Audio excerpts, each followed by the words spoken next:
All right, it's preparing to stream. There it goes. And we usually start off greeting any of the new folks today. I think I've seen some of y'all, at least on the chat, the groups IO, like Stan.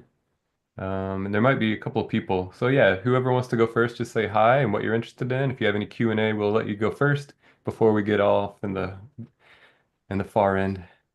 I think I've seen some of y'all, at least on the oh, there you go. Yeah, hi, I'm Jack Kelly. I live out in Upper Dublin, PA, and I'm relatively new in terms of experiences. I have a TeleView 101 that I purchased a number of years ago, which I try to get out as often as I can, but I haven't really done any astrophotography. And I joined the club about a year ago as I was thinking about retiring after a number of years of working. And this is one of the things I hope to do as I go into that retirement.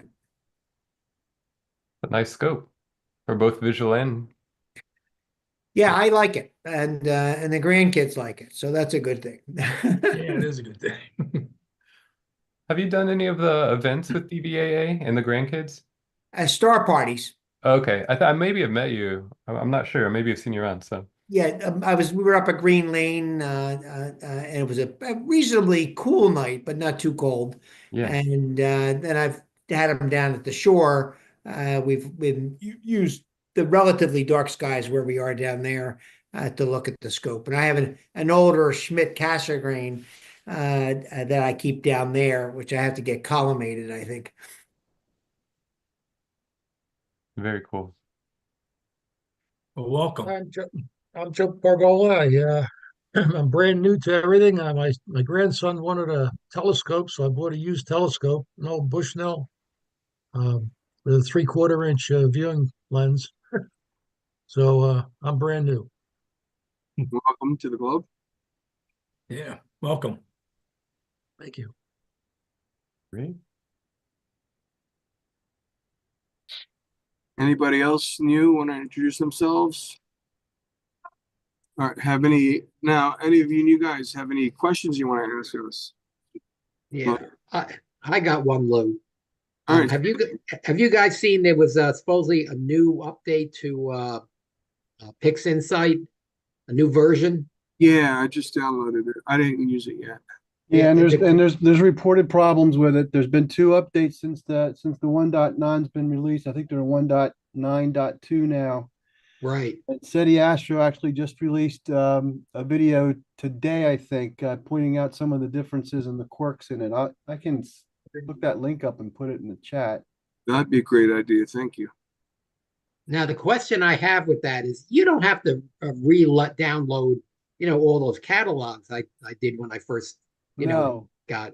No, and in fact, what this version will do as part of the update, it'll go in and it'll update those repositories automatically. Oh, But what I did is I went in and just went in and ran the updates on just to make sure they took. But it said there was nothing else to update.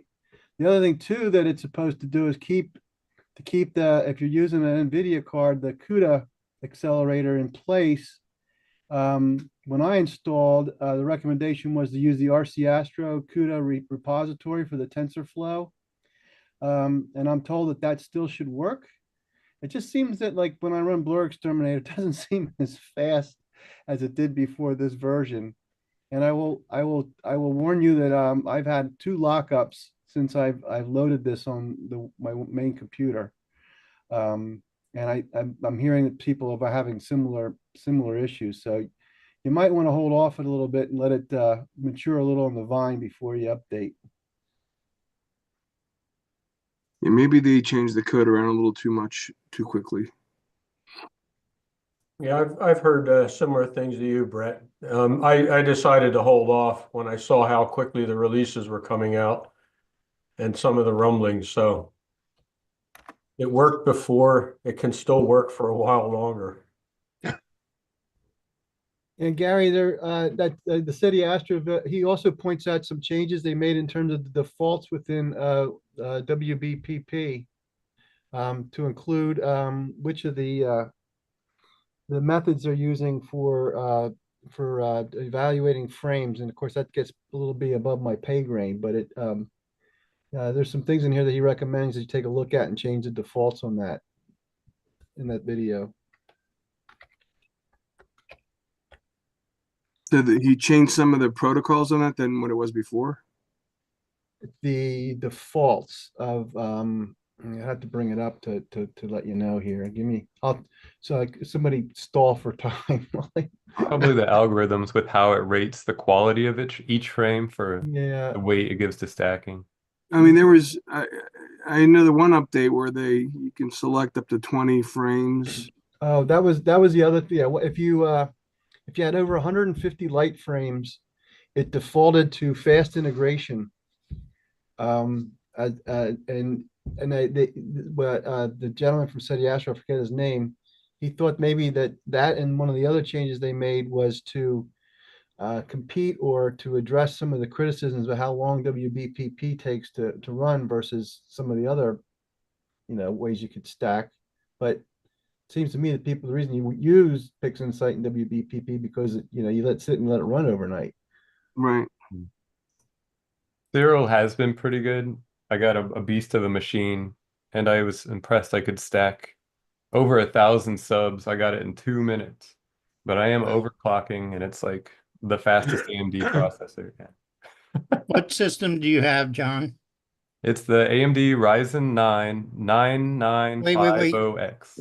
Wait, go slow down. I can put in the chat. AMD Ryzen. Ryzen 9 9950X. What generation is your motherboard?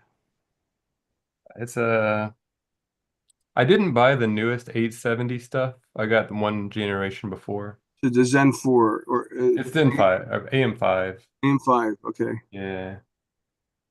So that has the faster hard drive speed then. I do have a Gen 5 NVMe.m.2. Yeah, that does make a difference right Yeah, there. I clocked it at 8 gigabytes per second. It was showing up, so it's pretty. I think I could even go faster than that. It's nuts, but Yeah, it I'm is pleased insane. with it. So anyway, it would make anything go fast. Or I I was wanted to do the 2x upsampling just to make it suffer, but I was content when it was 250 megabytes per second. And now we're talking 8 gigs per second. yeah, it's crazy. Yeah, I don't, on my old computer, the RAM wasn't that quick. Yeah, my RAM bandwidth is about 90 gigabytes per second, which is okay for a desktop. I mean, I worked on servers and stuff too. So if my GPU, however, has about a terabyte per second of RAM bandwidth, which is why GPUs can be faster. But as Brett pointed out, the drivers are a pain in the butt. Shipping drivers for that stuff. Ugh. Anyway, I'm rambling. Is there somewhere to get like a basic understanding of the software you guys use? Yeah, right here. Well, let's start.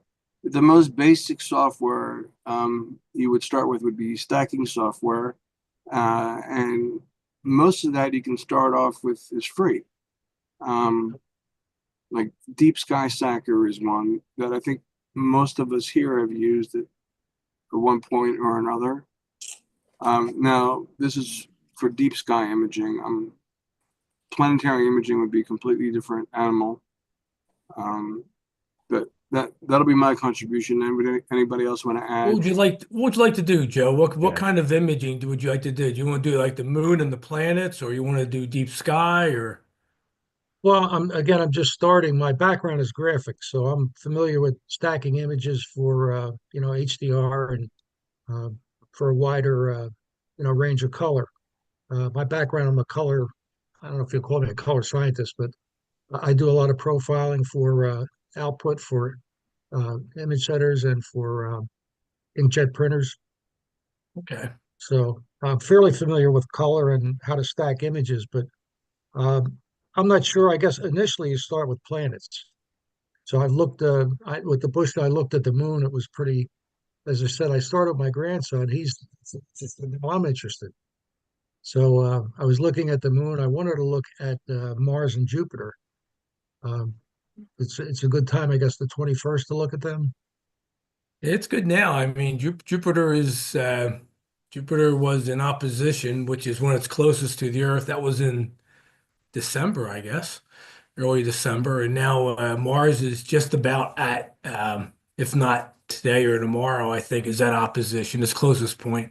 It's not particularly close this past. Mars only gets close like every 26 months, and each pass isn't equal. So we're kind of in the smaller range of Mars. It's only like 14 and a half, 15, a little under 15 seconds of arc, which is pretty small. Whereas Jupiter is closer to like 45 seconds of arc, like 3 times the size. So you can see more detail on things like that. Um, if you just want to start out in general, a lot of times the moon is a great place to start because there's a lot of different ways you can take a picture of the moon, from a DSLR to even a cell phone held in a bracket.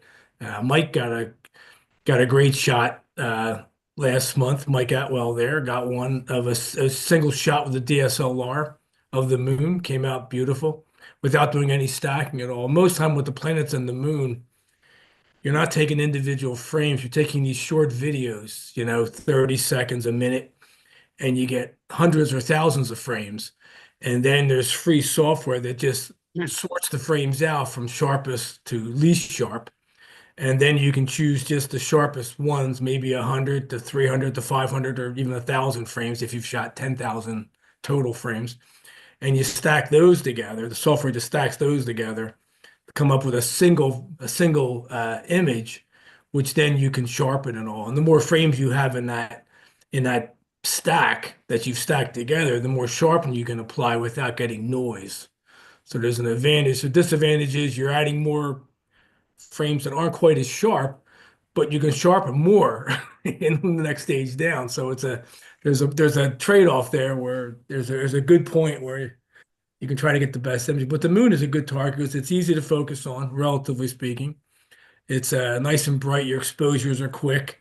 And usually you can get some kind of result pretty quickly.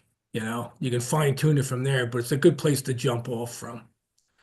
All right, so I have a Canon Canon DSLR 70, and we would take video on that. You're You saying? can take video, but the files that come out of Canon are, excuse me, not AVIs. They are, I forget the format of those. Now there is software to convert them into an AVI or an SCR file, which Yep. the stacking software works better with. Okay. I think the So- most important thing, Tom, with the Canons are some of them, when you do the 5x zoom, which is what you would want to do for planetary, it does the 1-to-1 ratio when it magnifies them. That's what separates Canon from Nikon, because there's too much compression with the Nikon and it doesn't upscale them properly. What kind of camera you got, Joe? It's a 70. I have a Is it a 50. Canon? Yeah, Canon Okay. DSLR. Well, yeah, Lewis used Canon DSLRs for planetary imaging. There's He's a had some success with that. yeah, there's a website you can look this up. While you guys are talking, I'll see if I can find it. I think Jerry Rodriguez has all this listed, the different Canon models, which ones can do the 5x 1-to-1 upscaling.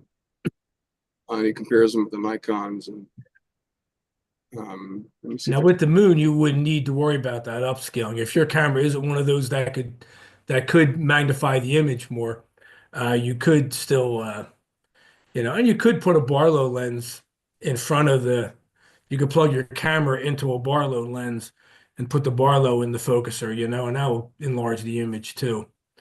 Not So shoot it kind of- direct. I have longer lenses I can shoot direct. Yeah, I mean, typically, a lot of times, I mean, you would take all the lenses out and you would take the lens off your camera. Now you could still keep, if you have an eyepiece and your camera lens, that's called the afocal method. And you can do that, and you can actually, because you with DSLRs, you can see the screen, you can focus, still get a good focus. That works. I think my telescope's too old. It's got a 3/4 inch. Oh, 3/4. Oh, it's CS small. Yes, that's going to be a. I'm probably going to get a better telescope once I get Yeah, engaged. we have a lot of scopes in the classified section, and we keep getting these donations in. Yeah. And these scopes that normally would cost, a couple thousand are more in the few hundred range, and they're good scopes. And they're nice things. I mean, we had an auction last a year ago, December, and we sold a number of 8-inch telescopes, probably 4 or 5. We have one or two in our classifieds now. Um, there's an 11-inch, but that's a lot to chew on. Doesn't have a mount. I wouldn't recommend that as your first as your first jump into it because it's pricier and all. Even though it's a good price in the classifieds, it's probably about 1/3 the price of a brand new one. Um, but we do have I know we have an 8-inch Mead that has tripod and everything. And I'm trying to remember what that is listed as. It's probably listed around 800, but if you're really interested, we might be able to work a little bit lower out since nobody's bought it yet and it's been up there for a month. Any So- scope, right, Tom? Any scope that'll take a 2-inch focus, 2-inch eyepiece. You can put a DSLR on the back of. Yeah, I have a connection that goes where the lens would go, and it slides in, and it has the I guess M48. I'm not sure of all these different things, but it has the regular screw threads, and I have a 1 1/4 inch eyepiece adapter that just screws into that, and I can mount that right into my telescope with no Wow. eyepiece. It basically, I'm treating the telescope as a telephoto lens. Mhm. That's what Right, it is. That's right. all I'm doing.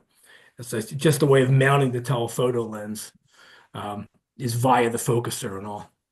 Tom, that take it- meat is $900 on the classified right now. Okay, it needs 900. But there's always keep your eyes out there because we get donations.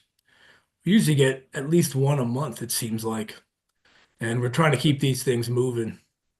And we slowly reduce the price the longer they're out there because we have a small storage shed and that gets filled up and people's basements start getting scopes and it starts to really build up like cholesterol. So the goal is to get these in people's hands where they'll be used. They're not doing anybody any good in a storage unit or whatever. We're not trying to make a lot of money. We're just trying to find people who are interested in using them and maybe get a few dollars for the club at the same time. All right, And the yeah, members also can post on the classified too. So, Yeah, if you're other selling members something, may you can occasionally sell something. if you had stuff you wanted to sell, you could put on classifieds too, since you're a member. okay. I probably would give this away if somebody you want to have now. So if somebody Yeah, it wanted to sounds get like you want to going, upgrade to at least a scope that has a 1 1/4 inch focus or anything. The old Japanese style basically is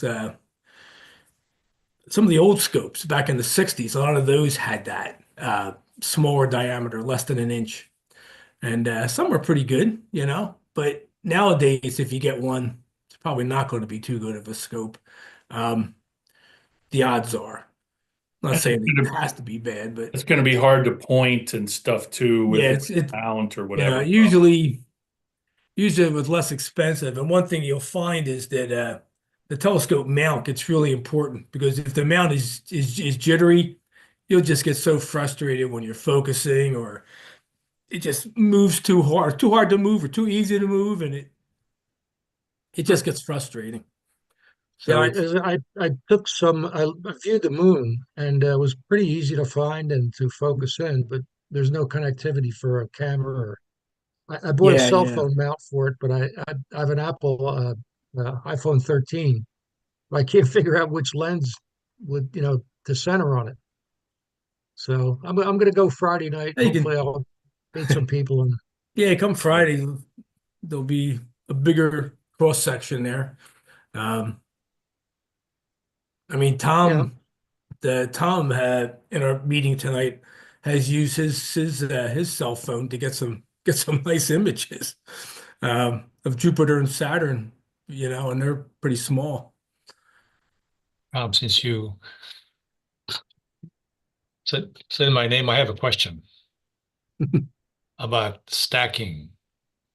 Then I want to shout out a picture that John helped me on Jupiter. But the question is, after you stack pictures, the best ones, is the result just one single picture, or is there still some stacking information there that you sharpen it?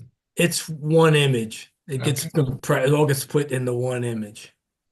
Yeah, okay, that's what I thought. I thought maybe there's more to it. Then just amazing how the sharpening software can extract information from what looks like not much. Not so much. Yeah, that's like where the miracle happens with the wavelets and stuff. And there's a program called Registax, Joe, that you'd be playing with eventually.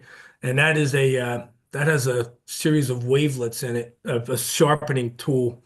And it's pretty remarkable, and it's very powerful. And it really brings up it takes an image that looks not so good and makes it look pretty darn good. I have graphic software that called On1 is one of them, and Affinity Photo that can really take an image and sharpen it uh, to look great. That's the kind of Yeah, that's the kind of package, Joe, that after you run it, there's a program called Auto Stacker. It's free, and it's one of the better stacking programs. It hasn't been up. Most of these programs don't get updated very often. This is they're very old programs, but they work really well. And but that takes your video into it stacks it and picks the best frames, and you say how many frames you want or what percentage of frames. You have a choice. But it gives you that final one image that Tom was just talking about. And then you take that to Registax and you sharpen it, but you don't want to over sharpen it per se. You don't want to get too great. But then you can take that image, bring it into one of your other packages that you're familiar with, and do some fine tuning with contrast, color saturation, maybe some denoising if it's a little bit noisy or something. But I usually take it through those two free packages, and then I'll bring it through a third package, whether it's GIMP or it's Photoshop or it's Lightroom or one of those. I typically will use Lightroom is my one I'm most versed in because I've used it before I got into astrophotography. I was using Lightroom.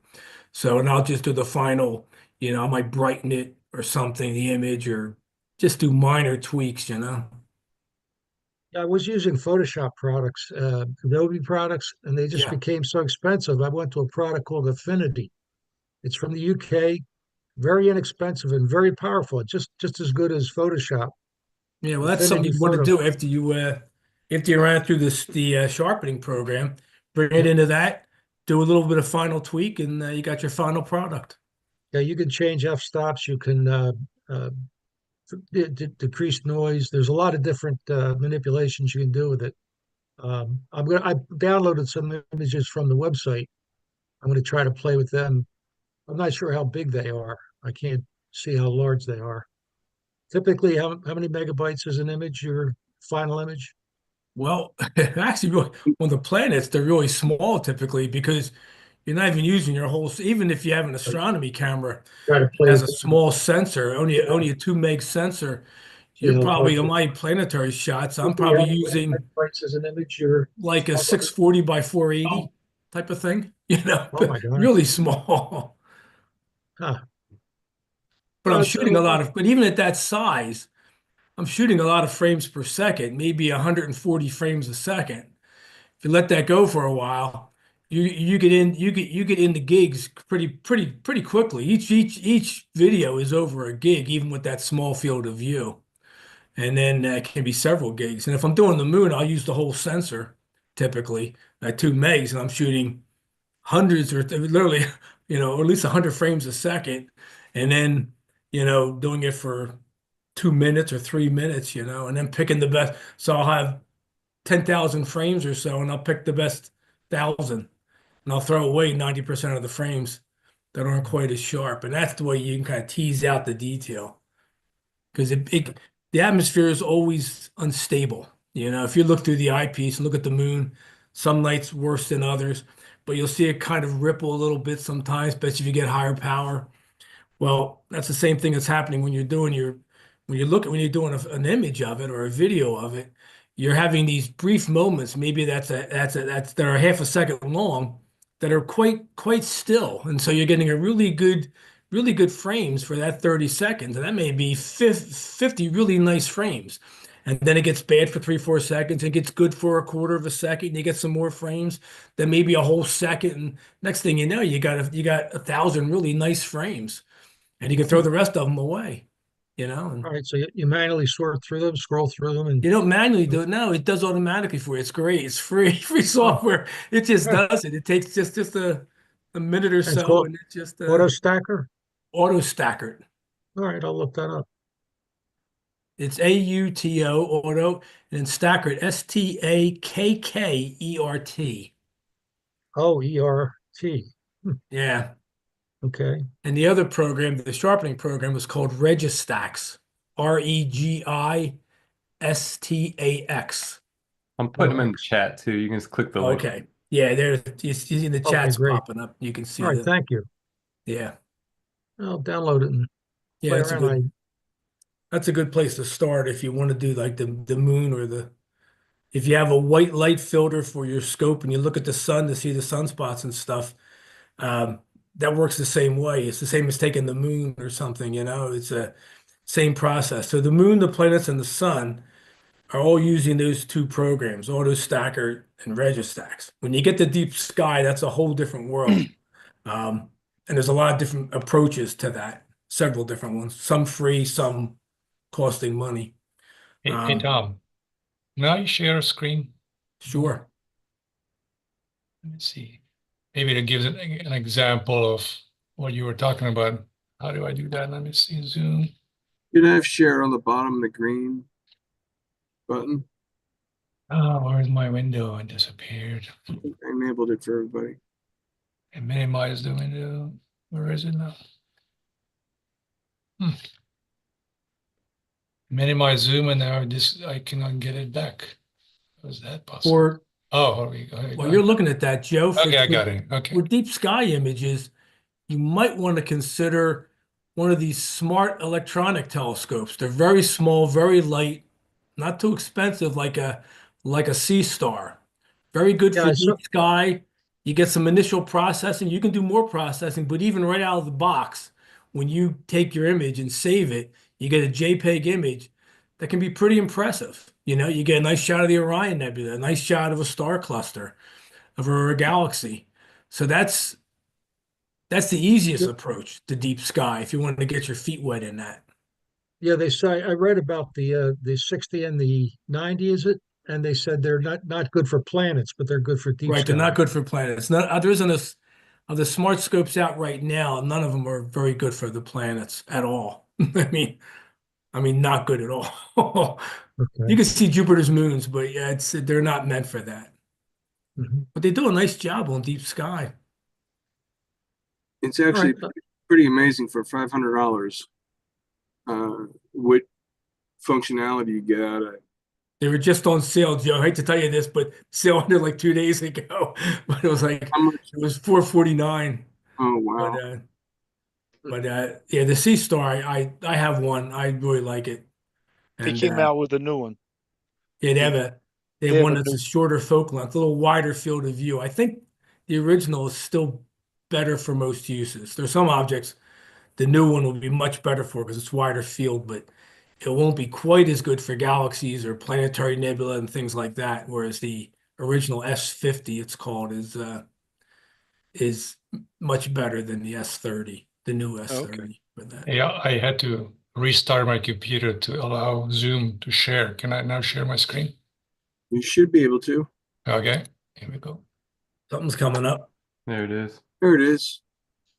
Okay, so and I want to shout out to John because Whoa. he helped me a lot. And maybe that gives an idea to John what's possible.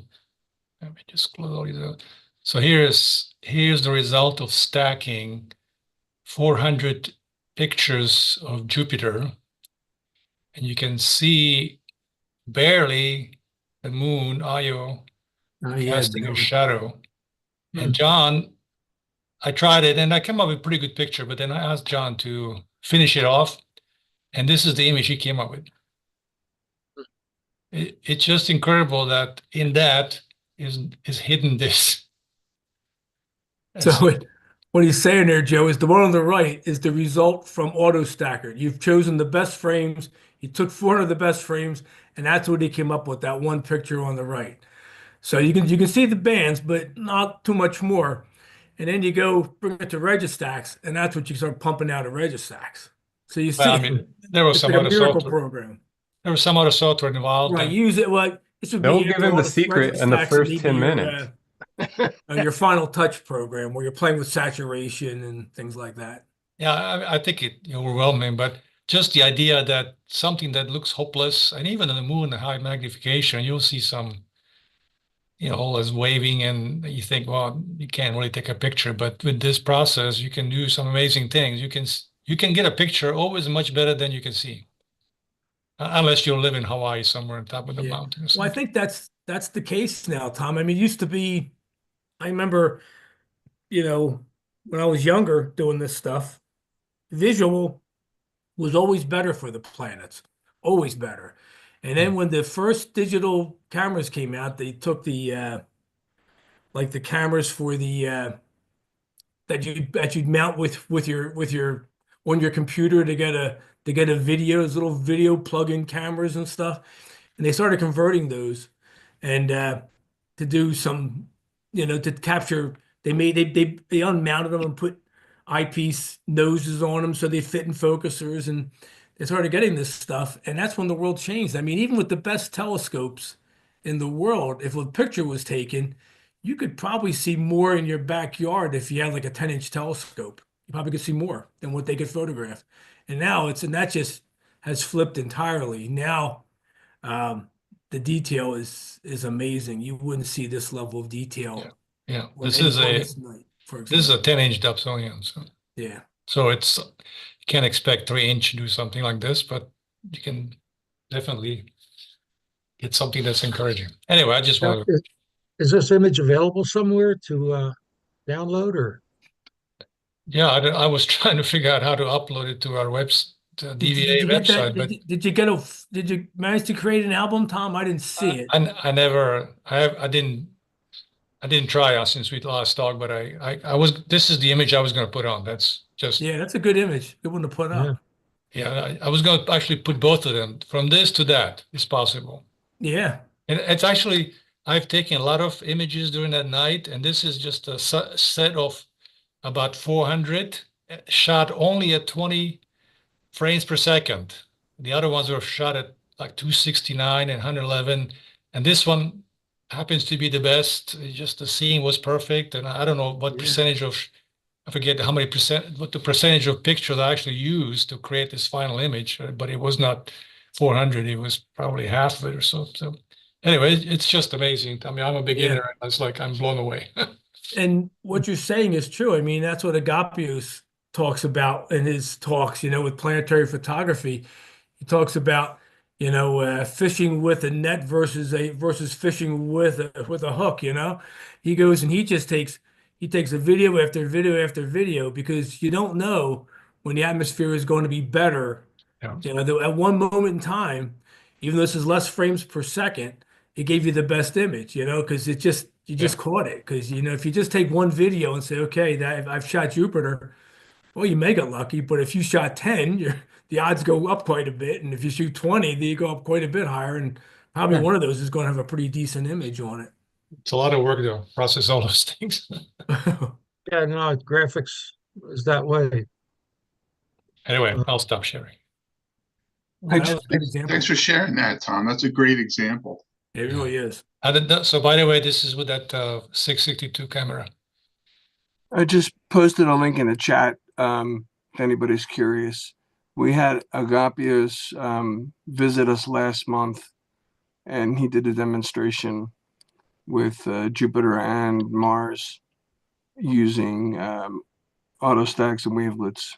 and autostacks and registacks wavelets. The links on the chat if you want to look at it. Yeah. What's really amazing. Now he makes it look so easy, but it's the power of wavelets. Well, he's got a and great telescope. I mean, knowing how to manipulate those sliders. But he does give you his methodology. He doesn't do it randomly. He has a specific method. But at any rate, you can check it there. And I'm sure there are plenty of tutorials available. And if you're having trouble, let us know. Either you can send us an email at astroimagers@dvaa.org. If you guys need let's say you want another video, another meeting specifically to process an image. We have these meetings Wednesday before our monthly club meeting. I can easily, open up a room if there's enough people that request it, for, fundamental processing tutorial. And there's plenty of us here that, if I can't make it, I'm sure other people will be able to make it. I mean, you can see the group of people that just showed up tonight.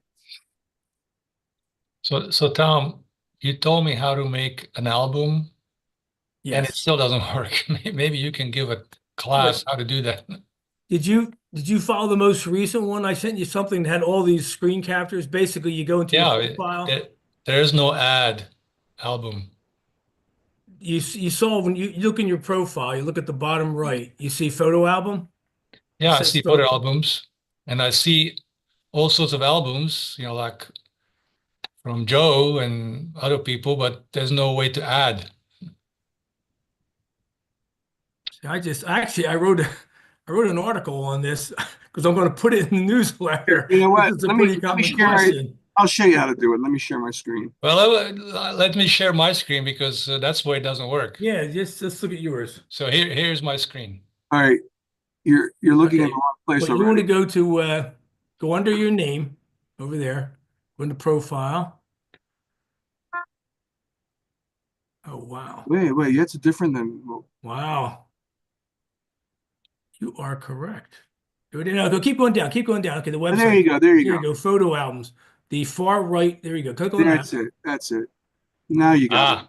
Okay. And then add a photo album. I didn't follow exactly. Yeah, I sent you an email. I took screenshots of all of this, and I'm on through an example. And okay, great. I'm going to put this in. I have like 7 or 8 screen captures that I put together. It's more or less a screen capture article that shows people how to create a photo album and how to put photos in it. That would be good guide. Yeah, everybody needs it because it's a question everybody has before they start. Okay, I'll put a couple images there just to see. Okay, thanks. That's good. Good. But now we can download those images once you post them. I guess. I don't know. Can you? I think you can. I think you can. We might get munged up a bit and some JPEG. I'm pretty sure you can. Because I'd like to put it in my software and see what, if I can improve the quality of it. Oh, the graphics. Take it from the stacked to see what you can do. Yeah, that'd be a good the final image. Yeah, it would be a good exercise. I'll put both of them up. All right. It'll be under my last name. Okay. Thank you. Spelled in English, not in my native language. I just put it there for fun. What's your native language? I'm from Slovakia. Bratislava is where I was born. Oh, okay. Came here as a teenager. I was just finished high school. Without speaking any English, I somehow managed to graduate high school. Boy, well, that's quite pretty good. That's quite. I don't know. Maybe it just shows you the quality of the education, or maybe they just ignored me and said, "Let's get this guy graduated because it's ruining the GPA, of the school." I think my neighbor's from Slovakia. Yeah, this was Yeah. Walt Whitman High School in Potomac, Maryland, the #1 high school in the country at that time, 1970. Ah, 1970. that's a good place to land. You got lucky. Yeah, my uncle used to work for NIH. He sponsored our family, so we lived in Bethesda. So anyway, just thought just the way exactly how it would be spelled in Bratislava and Well, I pronounced. copied all of the links, so that should give me something to do before Friday. Yeah. Oh yeah. Once you get into photography, then it's like a black hole, eh? Oh, Uh, be careful. Yeah. what I You like know, to shoot is you better panoramas. put your wallet in the safe. Yeah. Yeah. That won't mean, help. There's so many different programs, it's like it's so many different settings, and everybody's producing new versions, combined versions, and yeah, so maybe pick on something that's the most traditional, simple before you get overwhelmed. I was just overwhelmed. So many programs. I finally said, forget about them. Just use one pip, AutoStacker, and Registack, and see how far I can take it. So, Yeah, I started with the free ones first. yeah, I don't even have any. When I used all of them, that's when actually software you're not going to spend too much money on. No, it's the equipment. It's the equipment that's going to cost you some money, depending on what you want to do. And if you want to attach, Joe, your camera to your telescope, then I can recommend one good mount. In fact, I'm already ready to sell it because now that I have a real camera, I probably don't need it. But it's beautiful because you can adjust the position of the camera of the phone in 3 dimensions, so you get it perfectly centered over the eyepiece, which is tricky otherwise. Are you going to be there Friday or? Yeah, I can bring it. Oh, I'd like to see. Yeah. Yeah, you can at least just see that. Should I bring my telescope? I mean, it's not really of any. Just bring your eyepiece. Just the eyepiece. Okay. All right. And hopefully it won't be cloudy or too cold. Well, to attach the eyepiece, it doesn't matter.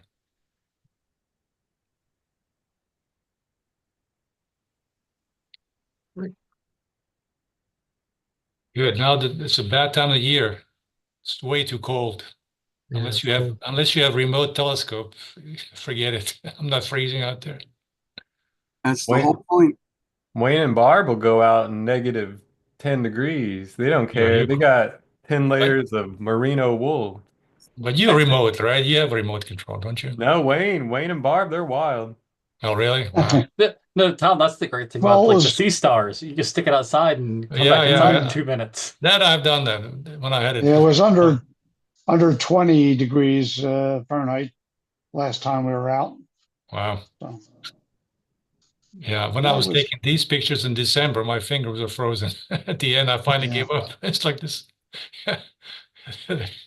There is only so much I'm willing to do. So, but anyway, I got lucky. That's what it's called, lucky imaging.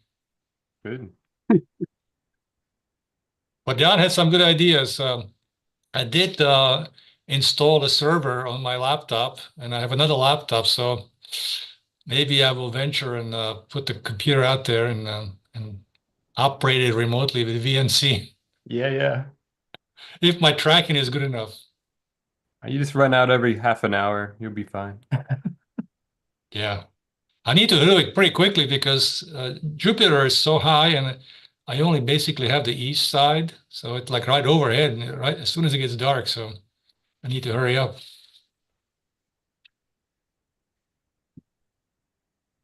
But soon there'll be Mars. So that's good. Anxious to try it on Mars. Just a reminder, there's an occultation of Mars on Monday night. That's where the moon passes over Mars. It happens at, I don't know the exact time. It's in the newsletter. It's close to 9 o'clock. It gets covered, and close to 10 o'clock it gets uncovered again. But it takes about 28 seconds to go from just starting to get it till once it's totally covered up. So that'll be an interesting thing to see visually or photographically. So Yeah, it John, should be an easy one to shoot. yeah, what's the method for shooting that? Is that video or is that what I'm more familiar with just a deep sky camera and Just a point long and range shoot, I camera? would think. Yeah. You know, that's kind of a $1 million question, Brett. I've never photographed these. Gary has had some success taking single shots. He showed some, I think, last Yeah, that's month right. He did. You're right. Yeah, with remember that now. Saturn, just single shots. It's the Earth. I mean, the moon is moving quickly, so you can't take long videos. I mean, your videos have to be. I mean, because you figure the moon's moving at about, if it takes 28 seconds and the moon is roughly, I mean, Mars is roughly 14 seconds, covers, a 14th of Mars, 1 arc second. It's going to move 1 arc second in 2 seconds. So that your video's got to be really short if you're going to shoot video. But you can just bang out some individual frames, a whole series of them quickly, perhaps, or I'm not sure what I'm going to try exactly yet. I'm thinking I'm going to put the Sea Star out just to get a video of the whole thing and just aim it and just have it take a video and watch it slowly get dimmer and then pop out, you know. But I want to take a shot through a telescope, a decent magnification. 'Cause I want to be able to see Mars's disk and the edge of the bright moon and stuff. But Gary's the only one that I know of here. I mean, I've shot Venus, but that was a while back, and that was pretty easy because it's very, very bright and it's but Saturn and Mars is the good thing about Mars is it's about the same overall surface brightness as the moon is going to be, as the edge of the moon, the bright part of the moon. There's not that much difference in brightness. So at least exposure won't be crazy. I mean, if you have Saturn, that's a lot dimmer than the bright side of the moon, and that would be much trickier. But anyway, just even if you don't photograph it, just to see it will be a lot of fun. If nothing else, use a pair of binoculars. But if you can have even a small telescope at 50 power, even it'll be a lot more of an interesting event for you. Yeah, I pulled up those pictures again. If anyone else is interested in seeing that, Can you share them, Gary? yeah, so these are actually shot afocally. This was shot by taking a small Canon point and shoot camera. It was one of their early digital ones. I think it was a A50. Yeah, a Canon A50. And just holding that up to the eyepiece, I had made a little holder that basically was a friction fit on the little rubber eye cup on the top of the eyepiece, and the camera just sat in there.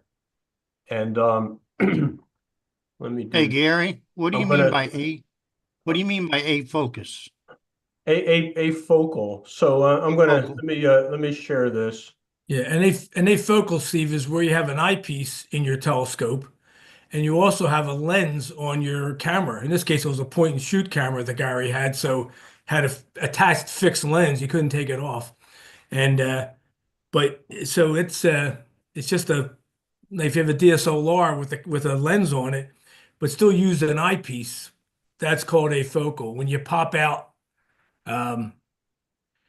When you pop off the camera lens and you have an eyepiece, that's called positive projection because you're projecting it like a slide projector onto the sensor. If you use a Barlow in the focuser with the camera attached, that's called negative projection because it's a Barlow. It's a negative lens. But there you can see that. That's just point and shoot, which is pretty amazing. And there's a huge brightness difference there. Yeah. Yeah, and these are 3 single images. And then what I did was I made a little mask for Saturn to just sort of dodge it. So that it would basically, come up in brightness relative to the moon. These are not composites. I also did a series of single exposures where I made a composite with Saturn. I think that was on another night.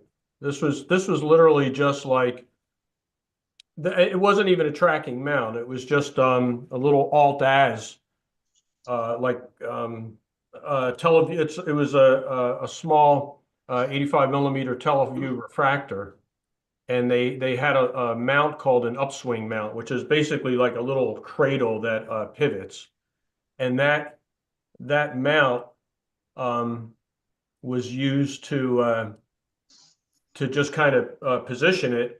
And then I had the camera set for like a 2 second delay. So I would hit the shutter and then the camera would wait 2 seconds to make any vibration die down and then take a picture.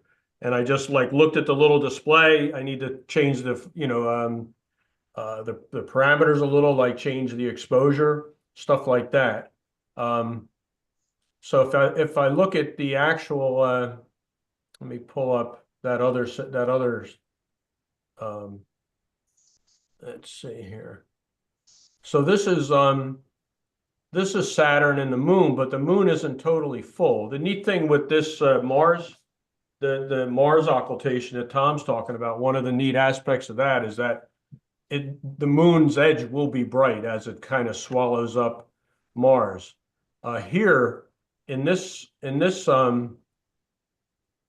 series of images, you can see Mars getting closer and closer. Saturn, I meant to say, getting closer and closer. And then you can see it starts to disappear because you're on the dark side of the moon is there. So it's actually going behind, like past the terminator on the moon. You can see it cut off by the edge of the moon that's in shadow. It's very cool.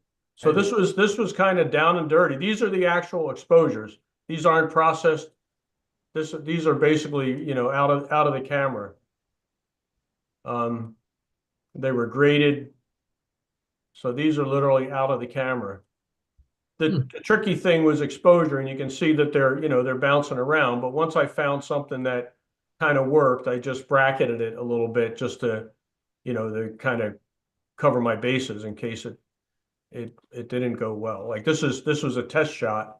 You can see how overexposed that is.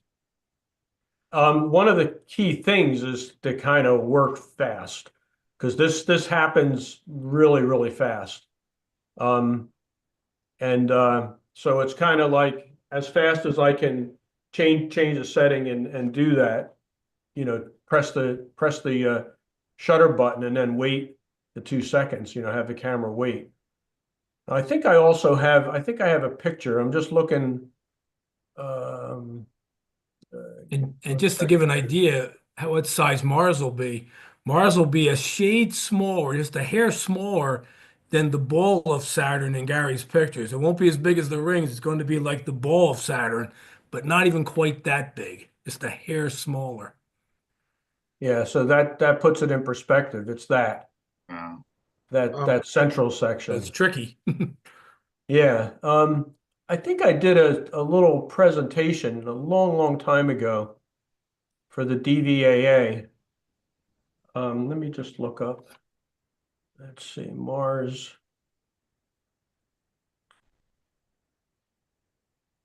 This is yeah, that's not that one.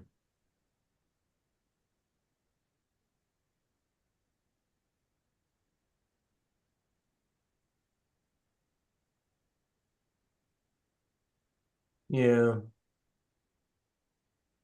I had a picture of this camera setup. That's what I'm looking for. Just give me 1 second. Talk amongst yourselves. I got to get over to my other one of my external hard drives. Hopefully it'll be clear and you guys send me a lot of pictures of this event. I was hoping that we could coordinate this with Agapios and calculate the parallax between our two sites, but we would need to make sure that they have the same size equipment, camera and telescope, and hopefully it'll be clear here. Because, with our luck, it'll be clear there, but cloudy here or vice versa. Yeah, with his latitude, I don't know if it occults it may go below it or above it, the moon, because he's quite a bit difference in latitude. Yeah, he is. So it may just be a near miss for him. Take a look. Plus, you figure if it's, just to say 9 o'clock at night here, there it's going to be Oh, yeah. 4 in the morning or 4:30, I guess, or 5, whatever. So it's going to be some obstacles. Yeah, we've been trying to catch this now for a couple of years. Yeah, I can't seem to find that for some reason. If I bump into it, I'll bring it up. I'm going to stop the share for now. I'll keep looking for it. But that was a real quick and dirty. I think for what I'm going to try for this one, if it's clear, is use my planetary camera on the C9 1/4 as if I was imaging the planet, and then have that basically a pretty small field. I did some screenshots of So what you do there, Gary, is that you would just focus, you would point and focus on moon and just wait for Mars to come into the field of view and just capture it as it went, or I'd probably just tune in on Mars. Mars. I would basically target Mars. So this let's bring that over here again. Shit, it's not going to go Pi Cypress. So this You're this right. is the field of view with this is the field of view with my planetary camera on my C9 1/4 at f/20. That would be the field of view. And then this is the field of view if I use my my TeleView 85 at like f5.6, and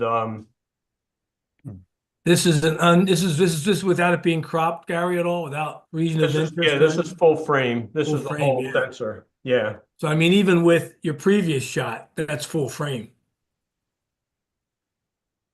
Right Yeah. there, that's full Yeah. frame. That's the full Yeah. sensor size. Yeah, that seems about right because I used a 10-inch at about f17.5, a 10-inch, so it's very similar to probably a 9-inch at f20. And with my planetary camera, that's about what I would see. Yeah, so this yeah, I mean, look at the image scale. This is with the 9 1/4 at f20. So 0.127 arc seconds per pixel at that image scale, which is what you'd want to try to get detail on Mars. I'm thinking I haven't done as much thinking about it as nearly as much as I should, but I need to look at kind of the relative magnitudes, but I'm thinking that I should be able to get them both exposed, roughly at the same setting, because Mars is relatively bright and it's a small sliver, small section of moon. Yeah, I was doing some calculations on that, Gary, and I mean, the exposure is going to be within a stop at the most, I think. So you're talking really, really close. That's nothing at all. Yeah, that's So nothing at all. it should look, I mean, the moon should not be blown out and Mars shouldn't be blown out. They both should be pretty close, So it's That's it's good to kind of the know. ideal because Mars has the surface area per se, we'll call the sky surface area of Mars is much brighter than Jupiter even,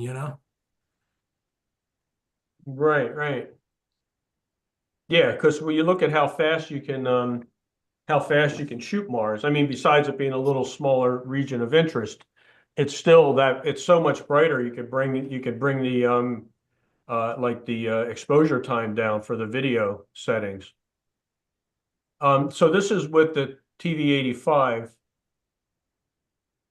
with my APS-C sensor with the 2600 MC, and I might do that just for the heck of it. I'm thinking Yeah, I'm do going it to the have same more, time, you know, have both set up. That'd be a nice frame, you know. Yeah, I checked it. I checked it actually earlier today. I checked where I have my scope set up, my two kind of spots in the backyard that I have. I had done like a panorama with my phone, and then I mapped that into a stellarium. And from both positions, I'm able to see, you know, this event. So I'm thinking with this though, this is probably going to be harder to expose for than using the video with like fire capture, because there's less settings Yeah. in this kind of setup. Yeah, you're probably right.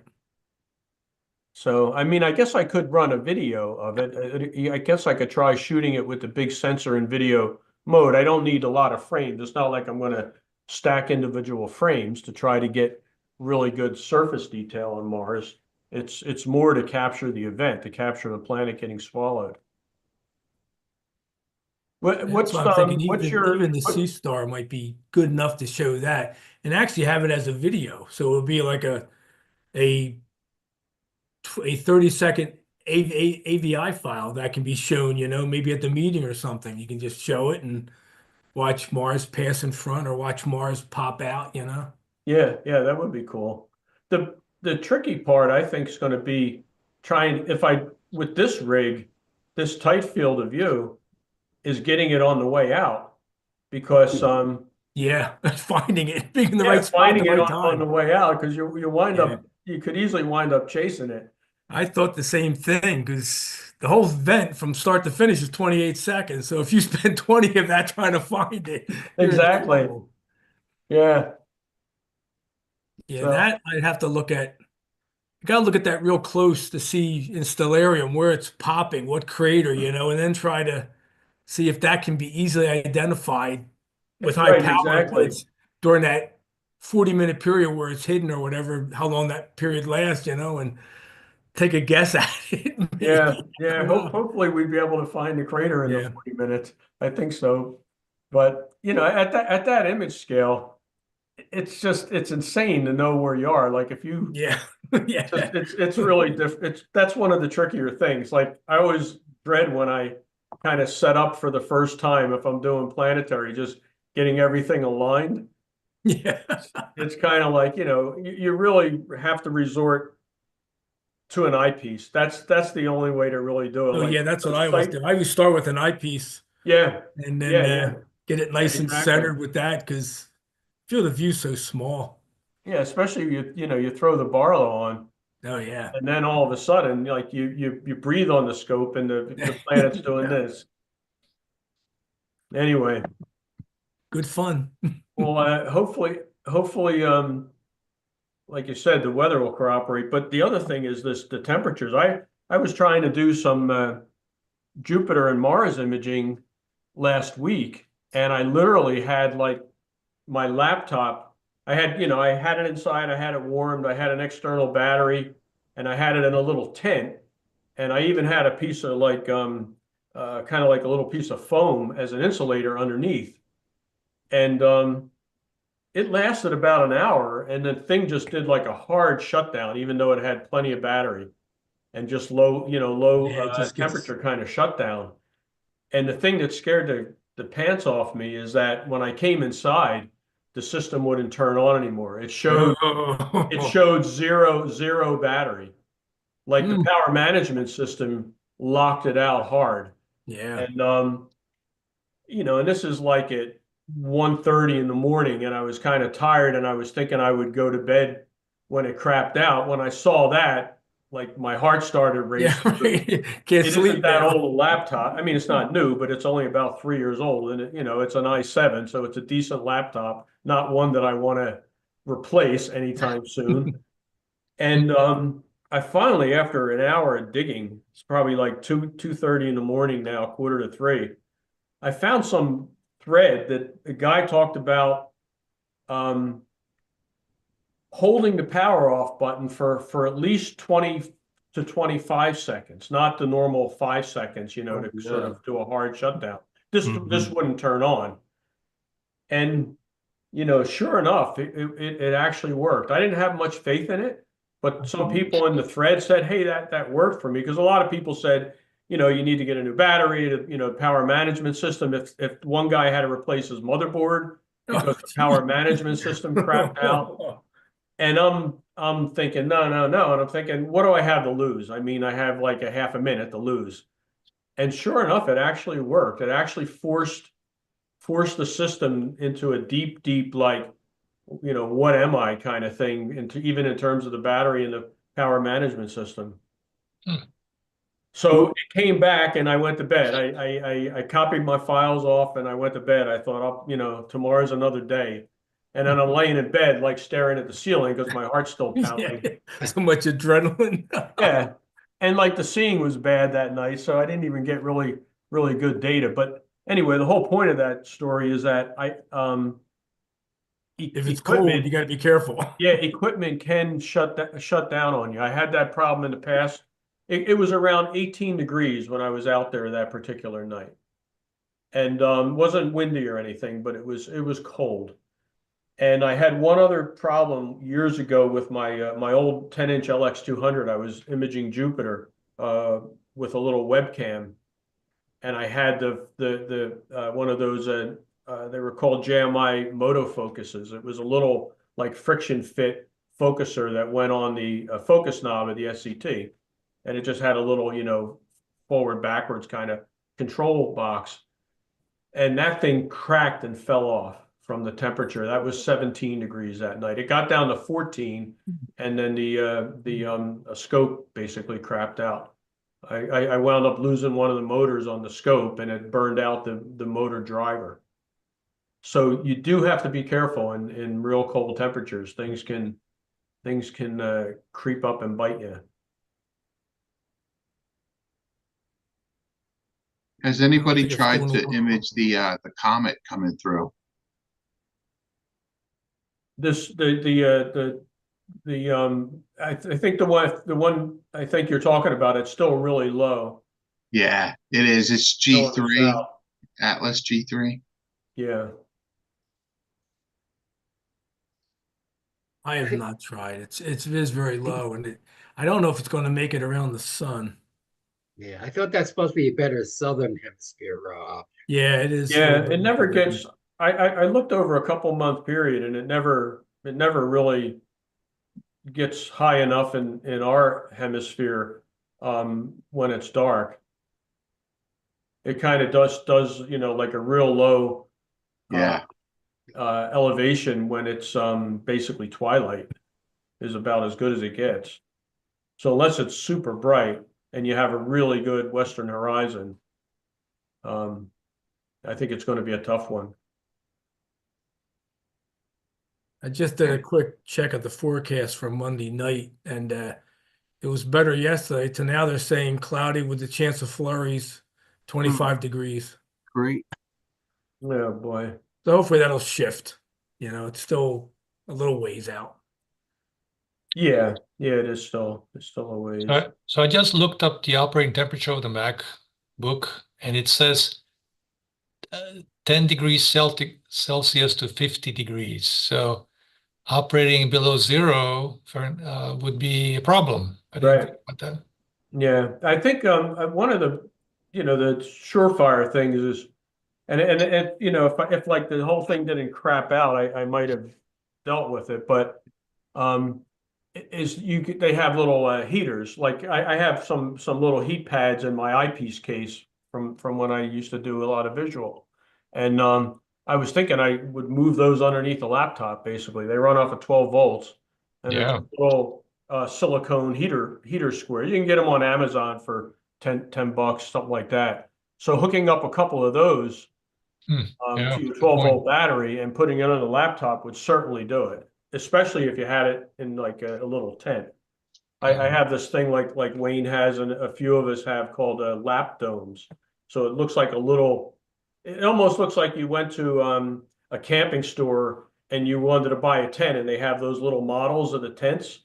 It basically looks like one of those little, like, you know, sample. little, yeah, like little munchkin kind of things Anyway, I'll just use my heating pad yeah. at home. I mean, I to think you generate still heat. have to worry about condensation though, when, you know, if it's that cold outside and you bring your laptop from inside out. Oh, yeah. Yeah. I guess you have to leave it outside for a while too. Yeah, I actually keep it in the bag. I keep it in the little tent. I zip it up and just bring it in because that creates like its own little environment. Yeah, Never no, had an issue with that. smart thing to I do. mean, you will get a little bit on the top surface, but it's really been minor if you just let it acclimate a little. Yeah, I've been using my iPad with the ASI Air, and I have a Logitech keyboard that I was using, and one night with a frost, uh, it worked out okay, but the next day it was dead, and I had to replace it.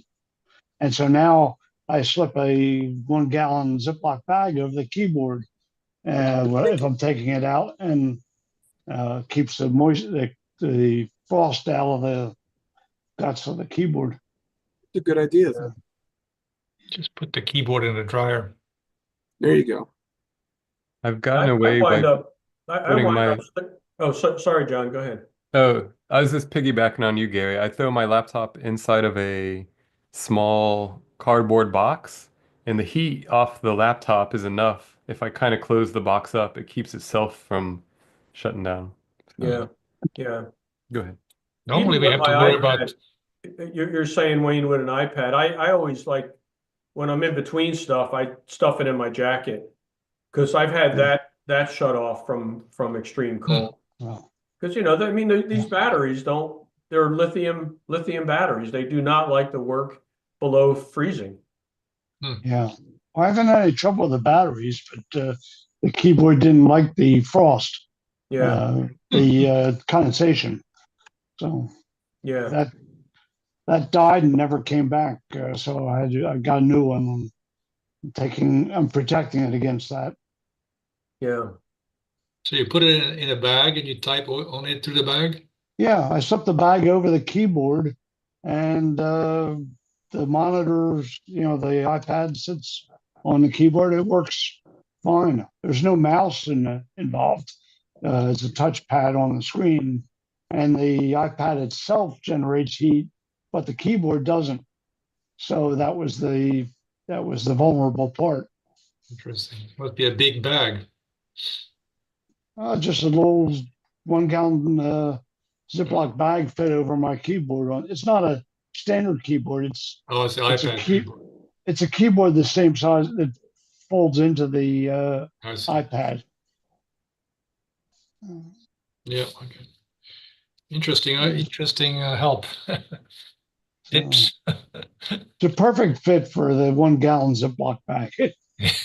Hey, Joe, I uploaded those two pictures to a folder called Scrovantic, and you can see them. Yeah, I'll take a look. I'll post them back up when I'm done. Okay. Make play your own around folder. with it. Yeah.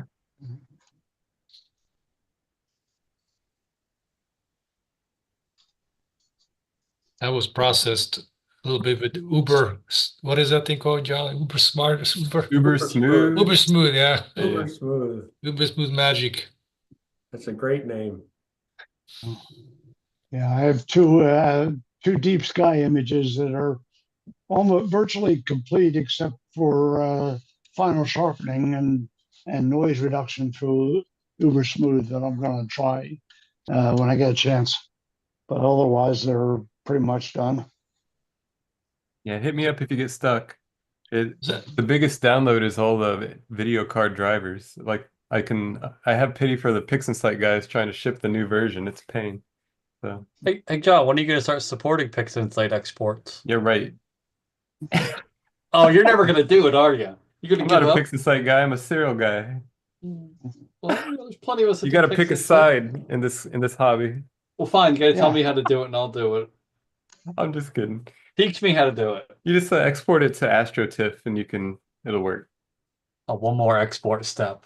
I need less steps, not more. Right. I'm partial PixInsight. Pay RC Astro some money and they'll do it for you. It's fine. Theirs is better, I'll be honest. RC Astro is awesome. He Yeah. already did pay the money, so maybe I Yeah. should just stick with his. We Right. gave him a significant amount of money already. Is Yeah. that the one? Is that the one that costs like $60 per license, and you gotta It get all was three of 100 them? for one of them, I know. Yeah, I think I did buy them. I think there's another Stan on here, Stan S, who has more AI tools in his than I even realized.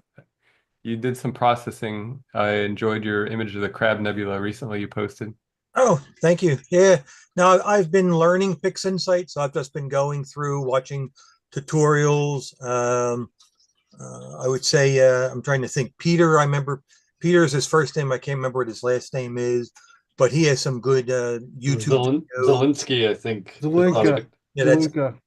and then Adam Block. You know, he has whole courses, but he Yeah. does put some things out there. And it's a bugger of a program, but once you start to get your flow, I mean, I have always my cheat sheet here, which is where I go through and I try to keep things in place. But it's helpful for me. I just don't have enough time to just sit down with it. You're doing great. And yeah, and in 20 easy steps, anyone can do it. That's great. No. Yeah, I love PixInsight.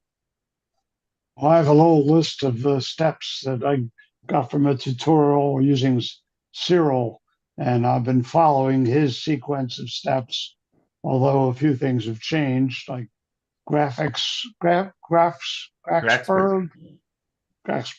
Yeah. Yeah, that evolved quite a bit, and there's things are changing all the time. But it's nice after spending money on the hardware, not having to spend a lot on the software. That helps. It's true that the software hardly ever matches with the YouTube videos. You know, I was trying to learn FreeCAD, and it's like crazy. All these videos are at version 0.1, and now it's like 1, and they change everything, and it's very frustrating. Yeah, 2 months is forever in this hobby. Right. What is it? It's a 3D CAD. I'm trying to learn to 3D print some parts for my telescope, and it's like, and look at these old videos, and it's like nothing matches. It's frustrating. Yeah, I just started using Graphspert. It's the latest beta version that has deconvolution for objects and stars. Oh, it does? Two deconvolution That's steps new. that they've added in it. And With it's, I'm sorry, finish. yeah, it's not the main release. The published, the general release one doesn't have those, but if you go through GitHub, they have the latest beta, and it has these new features. Does anybody use Wavefront? What is it? Wavefront? No, what? Wavesharp. Sorry, is like supposed to be a replacement for It's Registack. kind of like new Registacks. Yeah. It's Yeah, very confusing. Yeah. I think I tried it once because there was an article in Sky and Telescope about it. And I went through it and I couldn't get as good of results. Now, I didn't spend a lot of time. I gave it a shot and I wasn't that crazy about it. And I'm much more comfortable with Registack, so I just use that. And it seems to work. Didn't seem like any large improvement or anything. I mean, maybe I don't know Registrack that well, but it seemed like the Wavesharp was better, version 2. Fewer things to adjust, maybe. Yeah, Registax is complicated. Back in the day, I used that for my planetary imaging before AutoStacker was around, and it drove me nuts with all the bells and whistles in there that were very cryptic. And but the wavelets are still useful. AutoStacker has replaced it for stacking. It's so simple. Which one is that? To do the stacking part. Which one is it? Which software is that? AutoStacker is very simple for stacking planetary images.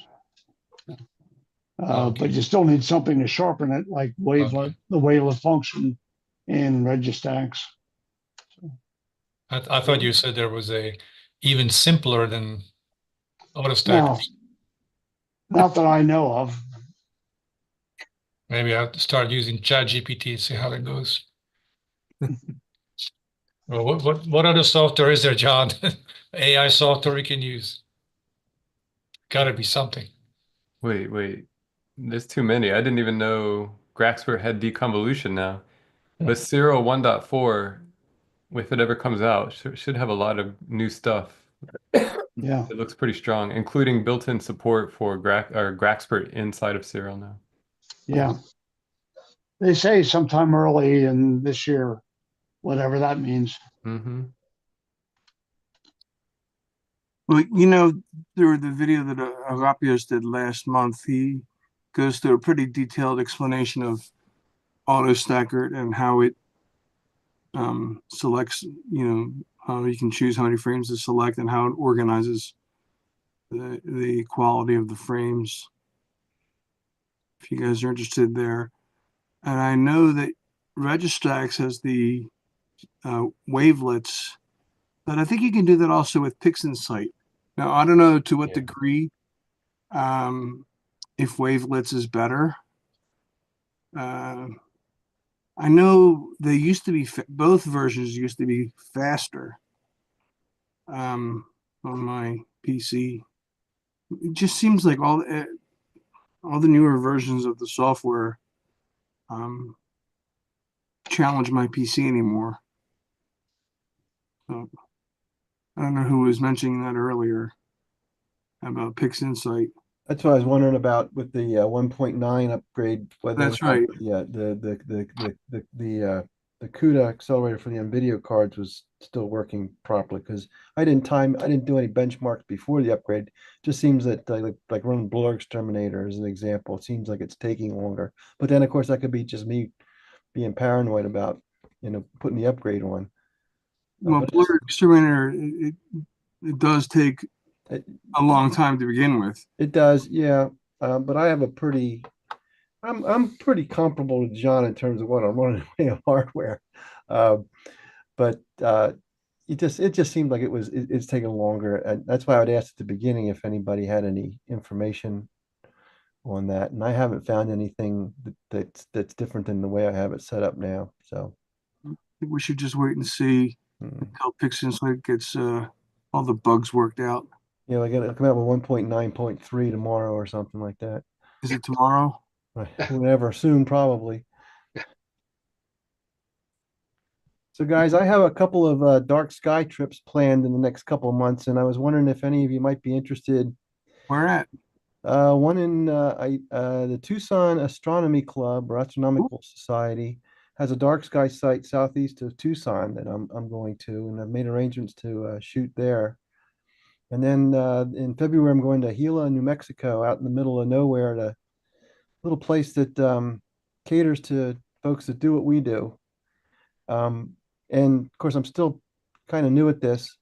I was wondering, and I want to thank John and Gary. Those two have been just fantastic all along here and helping me out, and I've been in communication with them. And thanks again, guys.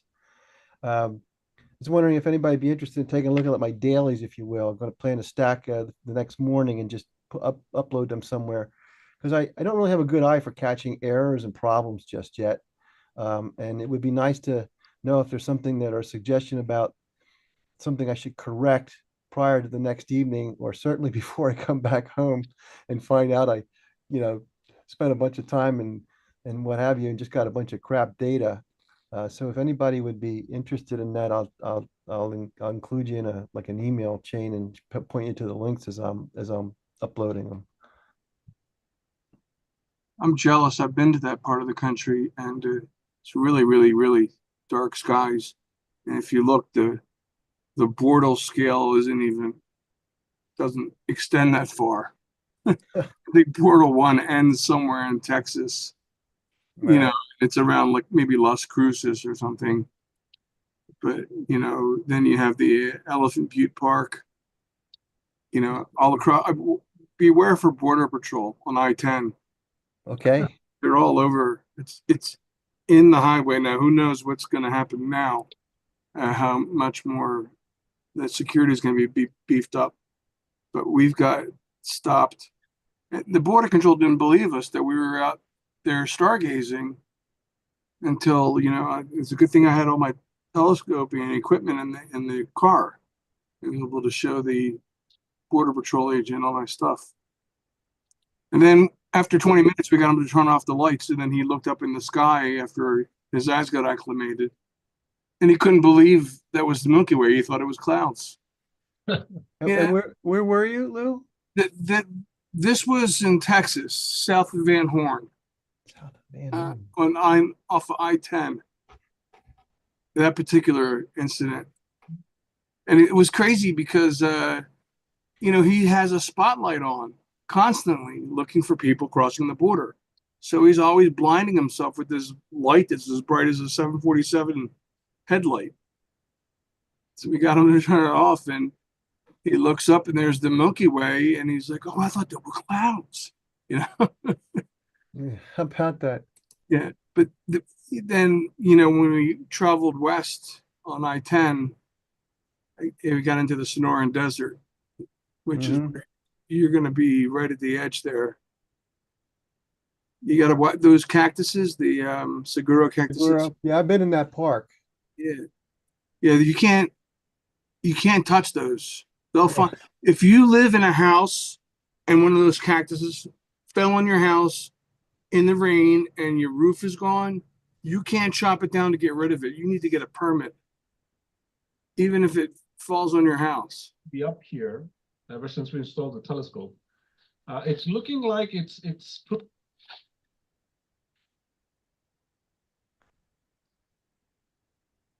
There's somebody else talking. No, anyway, I wish you luck there, Brett. Thank you. When is the Tucson event?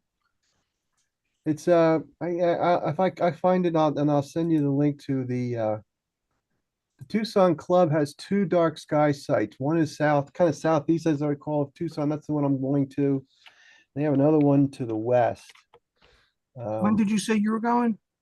End of this I'm month. going to actually be in Tucson. I don't have my End of January. in End of this February. month. I'll be there in the end of January. I think the second week of February I'll be there. I'll be in New Mexico the end of February. One thing you got to keep in mind too, when you're down there, you're about 10 degrees lower at least. So everything's going to be 10 degrees higher in the sky. So you're going to have, in a better position to shoot objects than you are here. So you might want to take advantage of that. When I was there, I went in March, I think, and I got the Sombrero Galaxy pretty high up. Oh, I gotcha. Because here it barely goes above 25, 30 degrees, I guess. I mean, Brett, I'm a newbie, but I mean, some things that I know have been important to me and made a difference as I've been learning this hobby is, really getting the polar alignment as great as you can.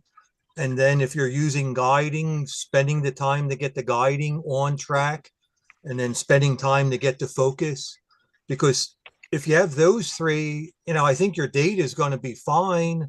And then when you can come home, you can play with it. But if if you're having to, the focus is out, and I've never focused all through the night, but they say you have to be careful that focus can change during the night as temperatures change.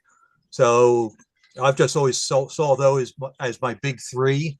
And as someone said earlier, like, I don't like the cold, and that makes it really, really hard now to do those three in the cold. Yeah, I'm doing pretty good with that.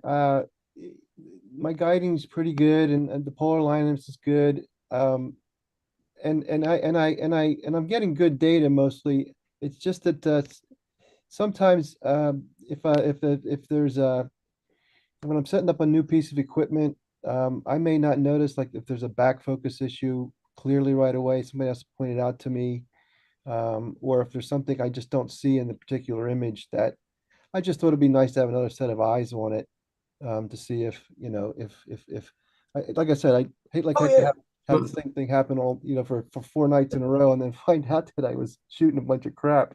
New equipment, you want to definitely work the bugs out before you leave. You want to work them out here. Yeah. You don't want to be worrying about having enough back focus when you're there, because then you're not going to be able to use that system. So what I was planning to do for the first trip is I have the Red Cat 61. I plan to put that in like a Pelican case of not a Pelican, but the cheaper knockoff of those. I can't think of it right now. That Harbor Freight makes the them. Harbor Freight, yeah. Yeah, right. Um, and then just have the whole image train just separate. John, you talked about this with me a little bit, and have that cap so that I'm really not doing anything with that. I'm just going to should be able to just take it out so it doesn't get beat up. I mean, I'm traveling with that on the plane. Now where I'm going, there's electric, so I don't have to worry about carrying a battery pack with me because you're only allowed, I think you're allowed 155 watt hour battery is the largest battery you're allowed to carry on a plane, which isn't going to, you're shaking your head, John, is that not right? Yeah, you can't take big lithium ions on the plane, I think and a it's lot of them are bigger than that. You're right. Yeah, I think the Apertura makes one that's specifically designed for that. I have one of those, and I, as a test, had used it, and I find that once it gets down below about 50% in power, I don't know what that term is with the batteries when they get a little lower. It wasn't providing either a consistent voltage or maybe not the appropriate amps that was needed for the system I had it in, because the AM5 mount that it was powering started beeping and having all kinds of problems. Yeah. They Reset started to everything. brown out. You're right. Yeah, reset everything, and it still had the issue, and I powered it down and then plugged it directly in AC, and the thing ran fine again. I have larger batteries that I haven't had that issue with, but then again, they're a larger battery that by the end of the night, I may be down to 60%, 70% at the most. Once it starts dropping like that, your amps are dropping too, and that's crucial for the mount. Yeah. Yeah, the mount started beeping. It was not happy at all. Yeah. I've had that happen once in the cold. Yeah. Yeah. And then the second trip, I intend to this second place, since they kind of cater to this, I'm shipping one rig out like FedEx, and then traveling with that same Red Cat. And again, there I shouldn't need a battery because they'll be providing it. I was just going to suggest that, actually. Yeah. First one, since it's the first time I'm doing it, I'm just going to start with the one scope, see if we get it all back in place in one piece. Do you have a DSLR or a modified DSLR camera? No, I have a Red Cat 61. For this one, it's a Red Cat 61, an AM3, and the 2600 MC Air. That's the Duo with the ASI Air built into it. Which, by the way, some of the groups have reported issues with that 2600 Air, having some funny things that happened to it. In fact, Peter Zlinka, who somebody mentioned earlier, has I think done a bit on that. So I may swap that out with I have a 2600 MC and then just use a separate guide scope for it. Right. Well, one of the regrets I had when I went down there is I didn't bring my DSLR camera with me. I just brought my SCT. I brought my DSLR camera, but I didn't bring any lenses. But a wide angle lens or a star tracker. Oh, I see what you're saying. I got you. That way you can get a full shot of the Milky Way. Maybe. Oh, right. Maybe a mountain in the background or something, or a city or whatever. It's another area that I'm interested in learning more about, where it's where you have the landscape in the foreground and then the Milky Way in the background of the photo. There's a couple ways to do that, but you can always just, if all else fails, you have the Milky Way data. But, if you bring a flashlight with you, you can paint the front part with the flashlight, just wave the flashlight back and forth. Mm-hmm. And that'll illuminate the front part. If it doesn't come out, it doesn't come out, and don't use it. Because the sky's more important for that, Brett. If all else fails, you get a dark ground, you still get an amazing sky. So focus more on the sky than the ground. Okay. Yeah, but and that's the other thing too, is um if you have in the foreground far enough away, if there's like civilization, it might be bright enough to illuminate the foreground for you where you wouldn't need to paint it. It all depends what you run across and what angle you're looking at. So do you when you're doing that with a DSLR, and you said you're putting it on like an EQ mount, or are you just taking like I shooting have up I have exposure? something called a Vixen Polari. It's a star tracker. There's a zillion different, you know, types of them. One's called a move shot move. That's a The club has a star tracker for in the rental. It's the iOptron one. So I mean, if you're looking, you might be able to borrow the star tracker. yeah. If borrow that before you leave, so you get familiarized with it, and then make sure you have it for your trip. I have to be considered as to what I can what I have in my luggage They're to go with they're me. so small, you could put Oh, that they in your are? Oh, is that right? Hmm. yeah. I mean, if you can, you're gonna need some kind of tripod though. But they collapse. If you have a carry-on bag, Right. you can put that on there. But the star trackers are really are very small. Some of them aren't much bigger than the size of a DSLR camera. Hmm. And the club has one. Yeah. Reach out to Joe Lamb. I think it's just rentals@dva.org. Okay. But it's I don't know it's the specific one. It's an iOpton tracker, but I don't know the model. If you contact Joe, he can bring it to the meeting Friday night if you're going to be there. I plan to be there, yeah. I think it may be rented from time to time, and I think it may even have a queue. I don't know. Joe can tell you more about that, but I'm not. I know because sometimes I ride with Joe. Often that kind of gear might have a waiting list, but yeah, ask for sure. I mean, you could pick one up, Brett. I'm not sure what your budget is, but $300. Yeah. I spent a little more for mine because it can hold more weight, but it does eat through batteries. But does?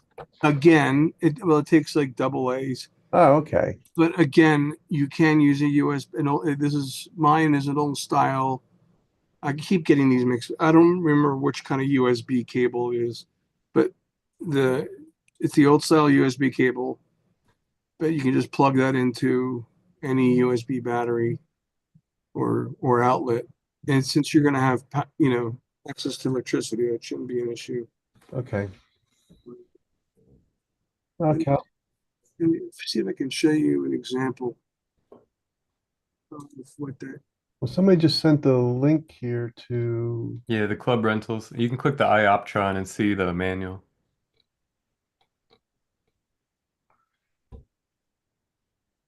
You might. I had a slightly different version of the iOptron, but I actually really liked it. Unfortunately, mine went on the fritz and goes really fast now.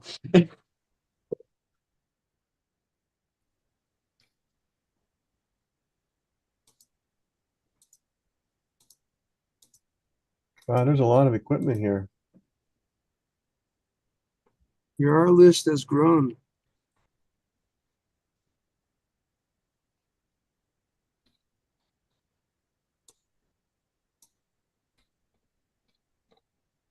I have one image I'd be interested in doing a quick show and tell on. I don't know if we're at that point in the night. Yeah, go ahead, John. Yeah, go ahead, John. To be fair, Tom already published it in the newsletter. It's not an exclusive. I don't want to see it. I don't know if you can see all these fleas on my screen here. Yeah. So, right, I'll show you. Well, that's weird. This is not me. This is NASA, or actually Euclid, European NASA. But the Perseus galaxy cluster. And interestingly, some of the, like one of these has a Caldwell number, C24 over here. But I like this little guy. Whoops, sorry. It was an interesting, this little galaxy had some texture on it, and then the NASA picture, whatever. And I was excited that I actually got a little bit of that on there. NGC 1268. I'm trying to zoom in. I can't, there it goes. Oh yeah. But it was kind of exciting. It's maybe 1 arc minute by half an arc minute. So it's just a little guy. Wow. That's Which one is that, John? Is the This one is NGC 1268. 12th? Is it gotta move? But I was just pumped to get a little bit of surface texture on that. Oh, The stuff okay. that makes me excited about deep sky is kind of funny. Yeah, that's an amazing shot, John. And I went all out. I did 10-second subs. I pushed the limits. You should have done 11. No. Oh man. 10 times as much data. Yeah, 10% right. more. Sorry, 10% more. Right. That was that. I did one real quick one of my favorite star cluster here too, M37 in Auriga. This is a good one to go out and do visual whenever it's not freezing. Auriga? However you say it, Auriga, I don't know. It's I don't Greek know to how me. you say it. It's I Latin like to me. I like Auriga better. How do you say it? Auriga, like the potato. Auriga. Oh, potato in the potato constellation. Auriga. And the last thing I'm showing here is my my 8 gigabytes per second on my hard drive. I was very happy about that. That's awesome. Anyway, so thank you. Very nice, John. You know, John, wait, you don't have PixInsight, do you? What software do you use, Zero? Yeah.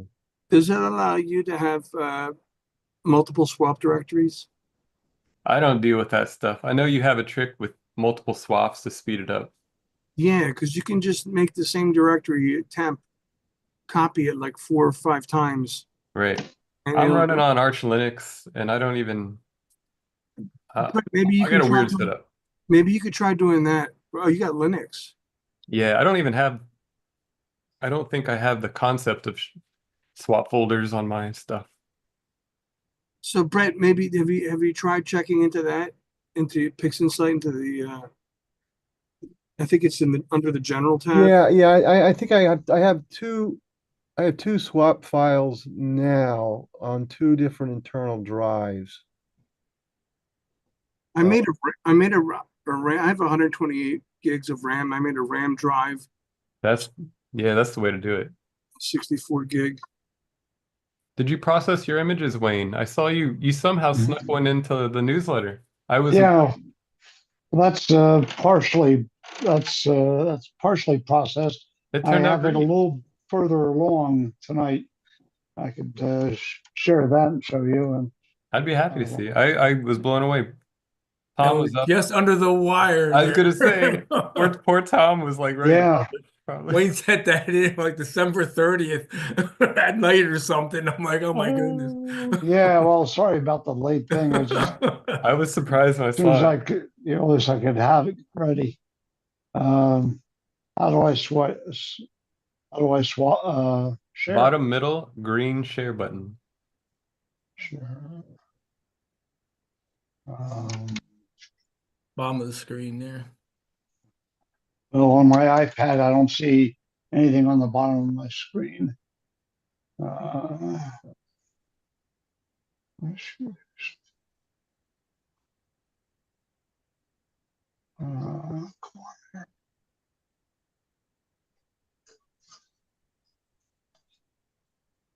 on here. Here I just saw up at the top. Okay, I just found it.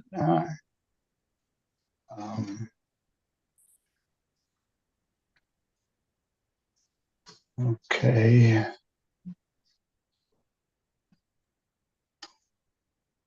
I don't know what's happened. Can you Yeah, it looks like Safari. You're something? sharing your screen. There, Okay. see the website? Yeah. Okay. Now I want to. All right. Well, then I'll get the pictures up. Um,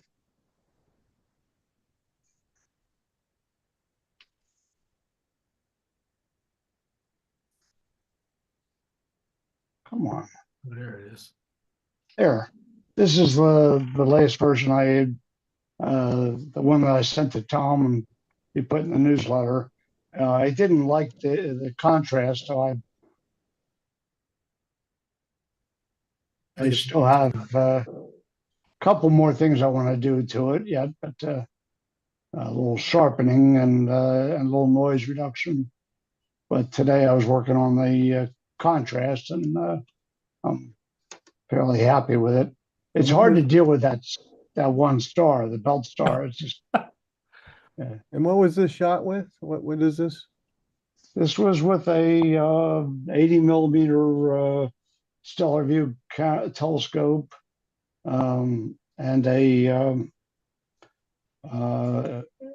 ASI 533 color camera. It's Alnitak, the left star in Yeah, Orion's belt, Alnitak, yes. Right. which Steve knows well. We had a whole meeting talking about that. Yeah. Yeah. That one's tough. Yeah, so that's a bit of a challenge, but you're bringing up a lot of pain there, John. I was really pleased how well that the horsehead came out, and I boosted the saturation a little bit, and it gives a pleasing color combination there. Yeah, you really pull out those blues in the reflection nebula. I like that. Yeah, a little bit of blue in there. And then, let's see. Oops, not that. This is the other picture from that night that I've been working on. In Pegasus, NGC 7331, the Deerlick group in the upper right, and the lower left is the Stephens Quintet. So I was trying to get that. And this is the first time I did a combination of two separate nights with two separate flats, sets of flats combined. So I used a program called Stereolec. Got a bunch of little galaxies all over the place in here. And of course, the Deerlick group. That's good. That looks great. I like that. It's really three-dimensional. Yeah. That does look good. And then I like this little one up top here that it's not well defined there, but I think that's an interesting looking one. If I could ever get enough detail on there. But, and this little object in the middle is kind of fascinating to this group, little asterism makes it easy to recognize where I am. One thing I haven't figured out is why I've got all the bright stars, I've got little effects like this bright star. Yeah. There's a little dark spot above it. And if I go to like some of these ones that came out blue, there's artifacts above them. And I haven't figured out why and what I'm doing wrong there. Are you doing a deconvolution on the image for your processing, your post-processing? Well, I didn't do anything like that on this. After the other steps, what I did was I did a star net separation of the stars from the objects and individual processing, and then recombined them. And there's no step in that processing like Lucy Richardson deconvolution or anything. Because the reason why I'm saying it is because that can cause, sometimes on bright objects, depending on the parameters of the deconvolution, it can cause artifacts that look similar to that. They look like black spots in the dark and bright objects. I did do a deconvolution in Graxpert before I separated the stars from the Yeah, this would galaxies. be, this would be at any point with the stars in the image. Yeah, I should double check and see if that step is where they originated. Yeah, sometimes with brighter stars, I found with when I was using the that free kind of suite for PixInsight, it was called Easy Processing Suite. They had a thing called Easy Deconvolution. I'd have to make a little mask.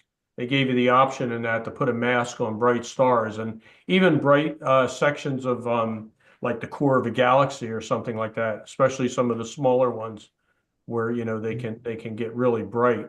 I wound up having to mask them a number of times. I don't see that with like with the Russell Croman plugins for PixInsight. I don't see it with that, like something like Blur Exterminator, but I did see it with the easy deconvolution. So it's something to think about. Yeah, So it it's a can cause possibility. artifact like that. There's another artifact that the bright stars are coming out blue, bluer than they should be. And I haven't figured that out either. That's another What are you doing for color artifact. calibration? Photometric color calibration. And that's not correcting the stars? In Cyril. Not Yeah. completely. When they look fine until I start stretching it. And once I start stretching them, they end up blue. My Have refractor an does that a bit. imbalance. It could be an RGB imbalance. Maybe the blue channel's hot. You can look at the histogram. You might have a success by in your star only image shifting the blue histogram a little to the left. Yeah, maybe that's something to look into. Yeah. I've seen a trick in Cyril too, where people will invert the image and they do green noise removal, which gets rid of the magentas, and then they flip it back. Right. It's right. possible to do with ED glass. There's some chromatic aberration. Yeah, It's hard to say exactly. it could be. But- That's a good point, John. Let's see, how do I get out of here? That's neat though. You got nice Yeah, there that's a great framing. Yeah, yeah. I'm pleased with it. I'd like to get some more data and get more definition in some of these galaxies, like the Stephens Quintet. I've got some details in there, but it could always use more data, of course. What's your focal length on this, Wayne? 560. Okay, yeah, so it's pretty wide. Yeah. This is with the 533 camera? Yeah. Okay. Yeah. I wanted to get both the Deerlich group and the Stephens Quintet in the same field. Yeah, it's nice. And, It's nice that you were able to get that. It's a nice combination, I think. I think they're That's a challenging relatively up. wide field. Yeah. You usually see the two separate, not in the same frame, and I like the combination.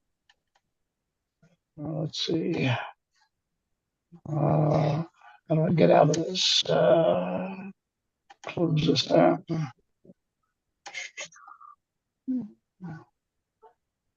Get back to my browser. No, that doesn't get me to it.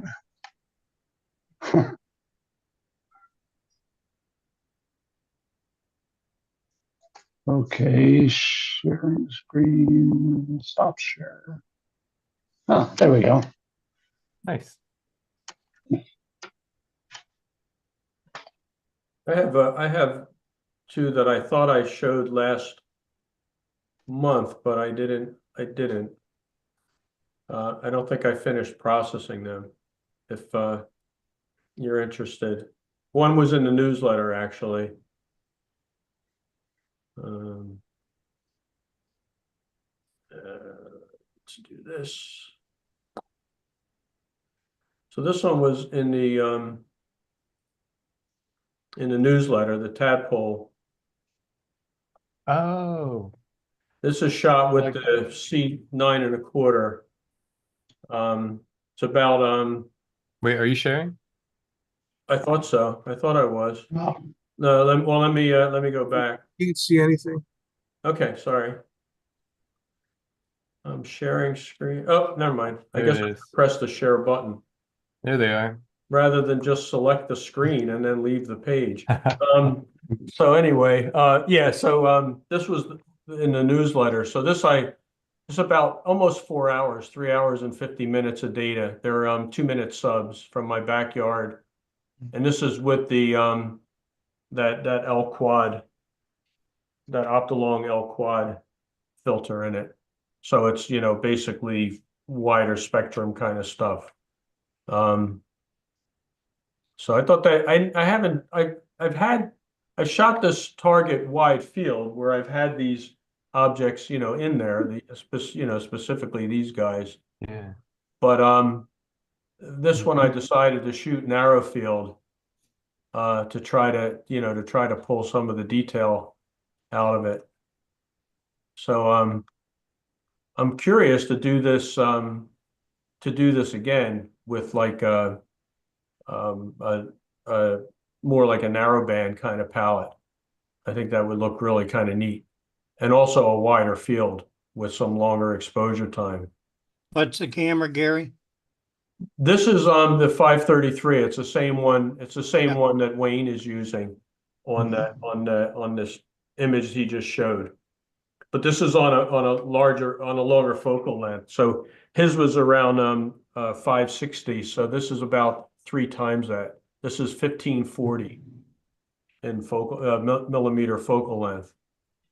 So it's like it's a C9.25, which is natively f10 with 0.63 reducer, but it winds up being more like 0.67 on that scope. I think that scope is really natively more like f11 rather than f10. It's a little bit slower focal ratio. So that's that one. And then this is that same camera, same scope, but a 2-panel mosaic. So this is the Wizard Nebula. And it's a 2-panel mosaic. This is shot a total of about 2 hours and 20 minutes for each panel. They were like within 2 minutes of one another. I think one had 71 2-minute subs, the other had 70. It's beautiful. I love how that came out. It's really nice. Hey, Gary, what are you doing for star reduction? Basically blur exterminator. Yeah. I use the default setting typically. Sometimes I'll back that down a little because I don't want them to get sort of too small. But then I find most of the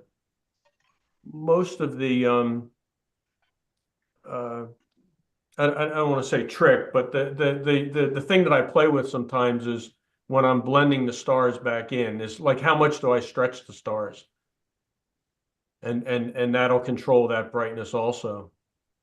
One of the things that I've been trying to be more sensitive to is like when I'm shooting a close-up like this, like even that previous picture, right? When I'm shooting that, you look at the background and there's a lot going on. It's because there's a ton of nebulosity in this region. So if you look at something that's kind of like more black, you can really get a sense that there are dark areas in this, and not to try to make everything like even up here look dark, because that isn't really dark. There's still nebulosity in that region, in all of that region. So sometimes I wind up making the stars kind of too bright. I stretch them too much. So I've been backing that down a tiny bit, like with these images, to try to get a little more of a balance.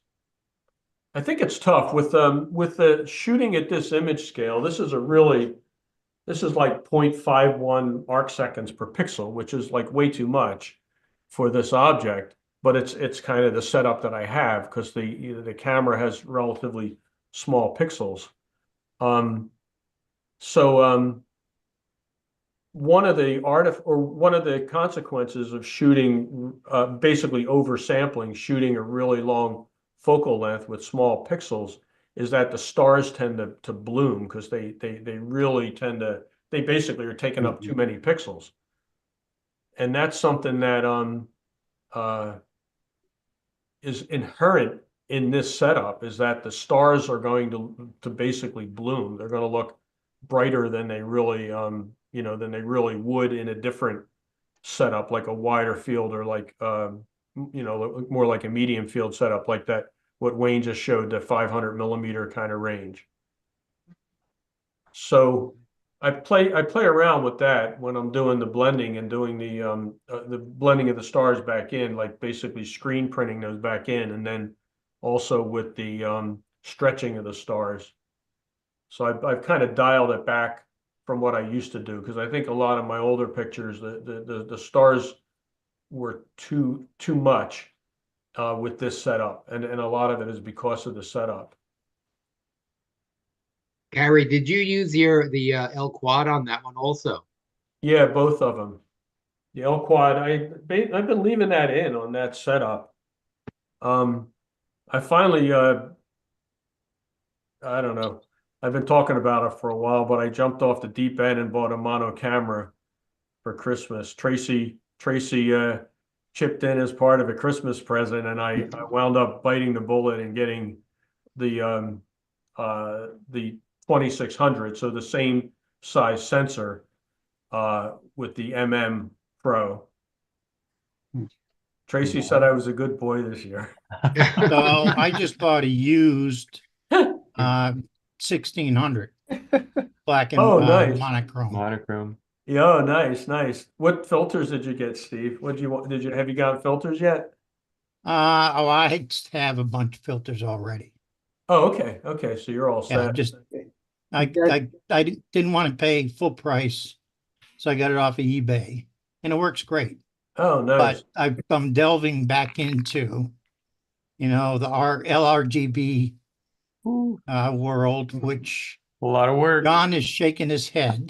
I know. I'm only doing it to get a tweak out of John.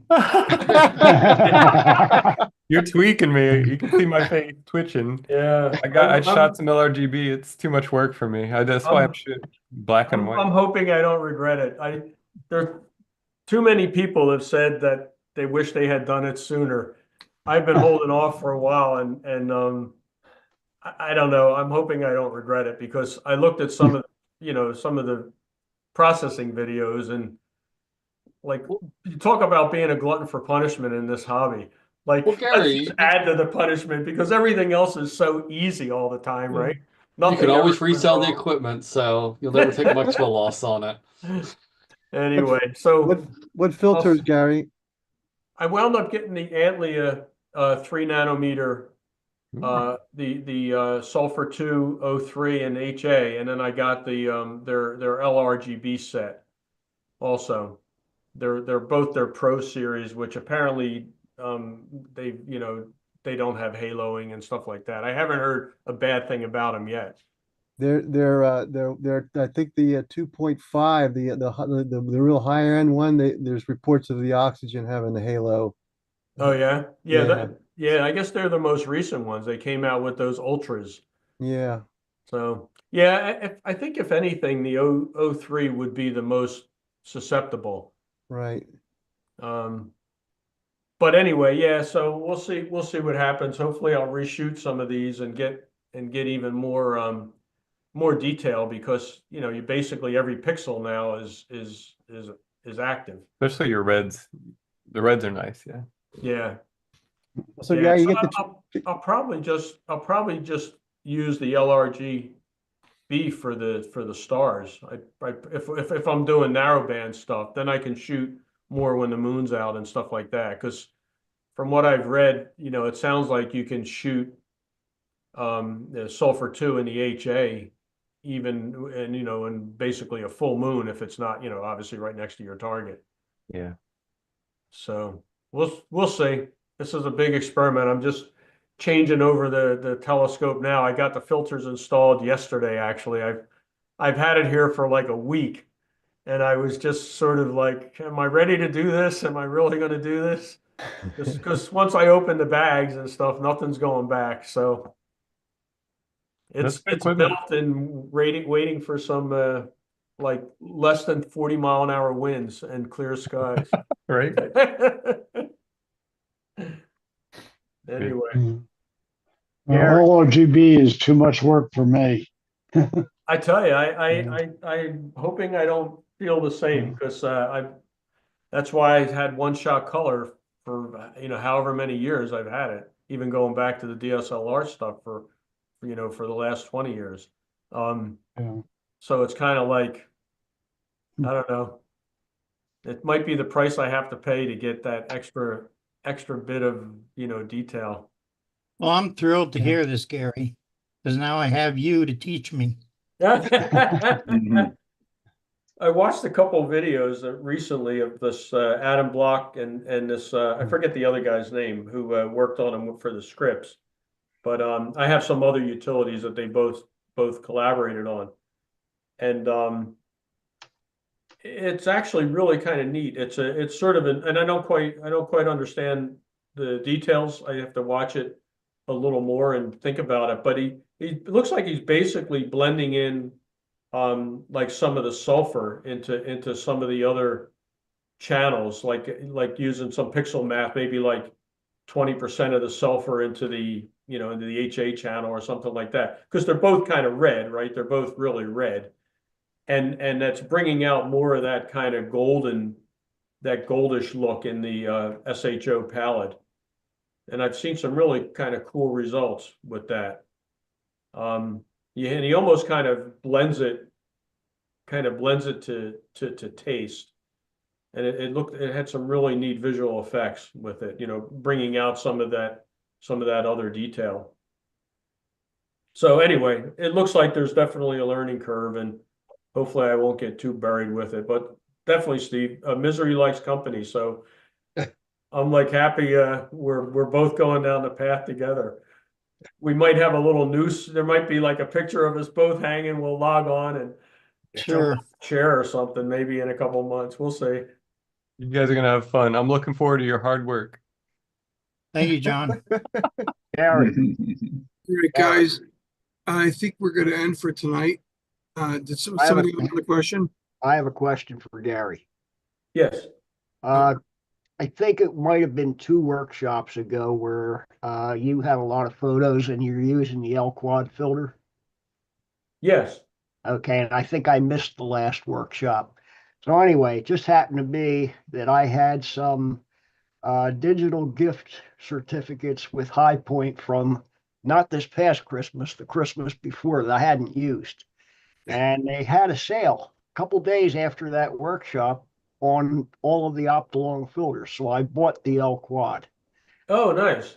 Okay, it sat for weeks because we didn't have any decent skies other than stuff I could stick my Star out on.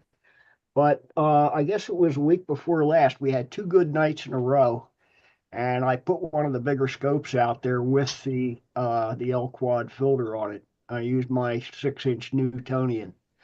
I was doing live stacks with Rosette Nebula, and I got about 2 hours of data. And I was watching. I usually have the tablet here in the house while TV's on or whatever. I'm monitoring what the scope's doing. I'm used to using my L Enhance filter. Okay. And in the live stacks with the L Enhance, after about 12 images or so, I'm usually starting to see a lot of nebulosity. I got 2 hours in and I could barely see anything with the L Quad. Now I have not processed any of that stuff yet, so I'm just wondering, is this something that's going to be popping out later on when I do the processing, or because it looks like I didn't even have a filter on it. Yeah, I mean, part of it is that it's a different application for that filter.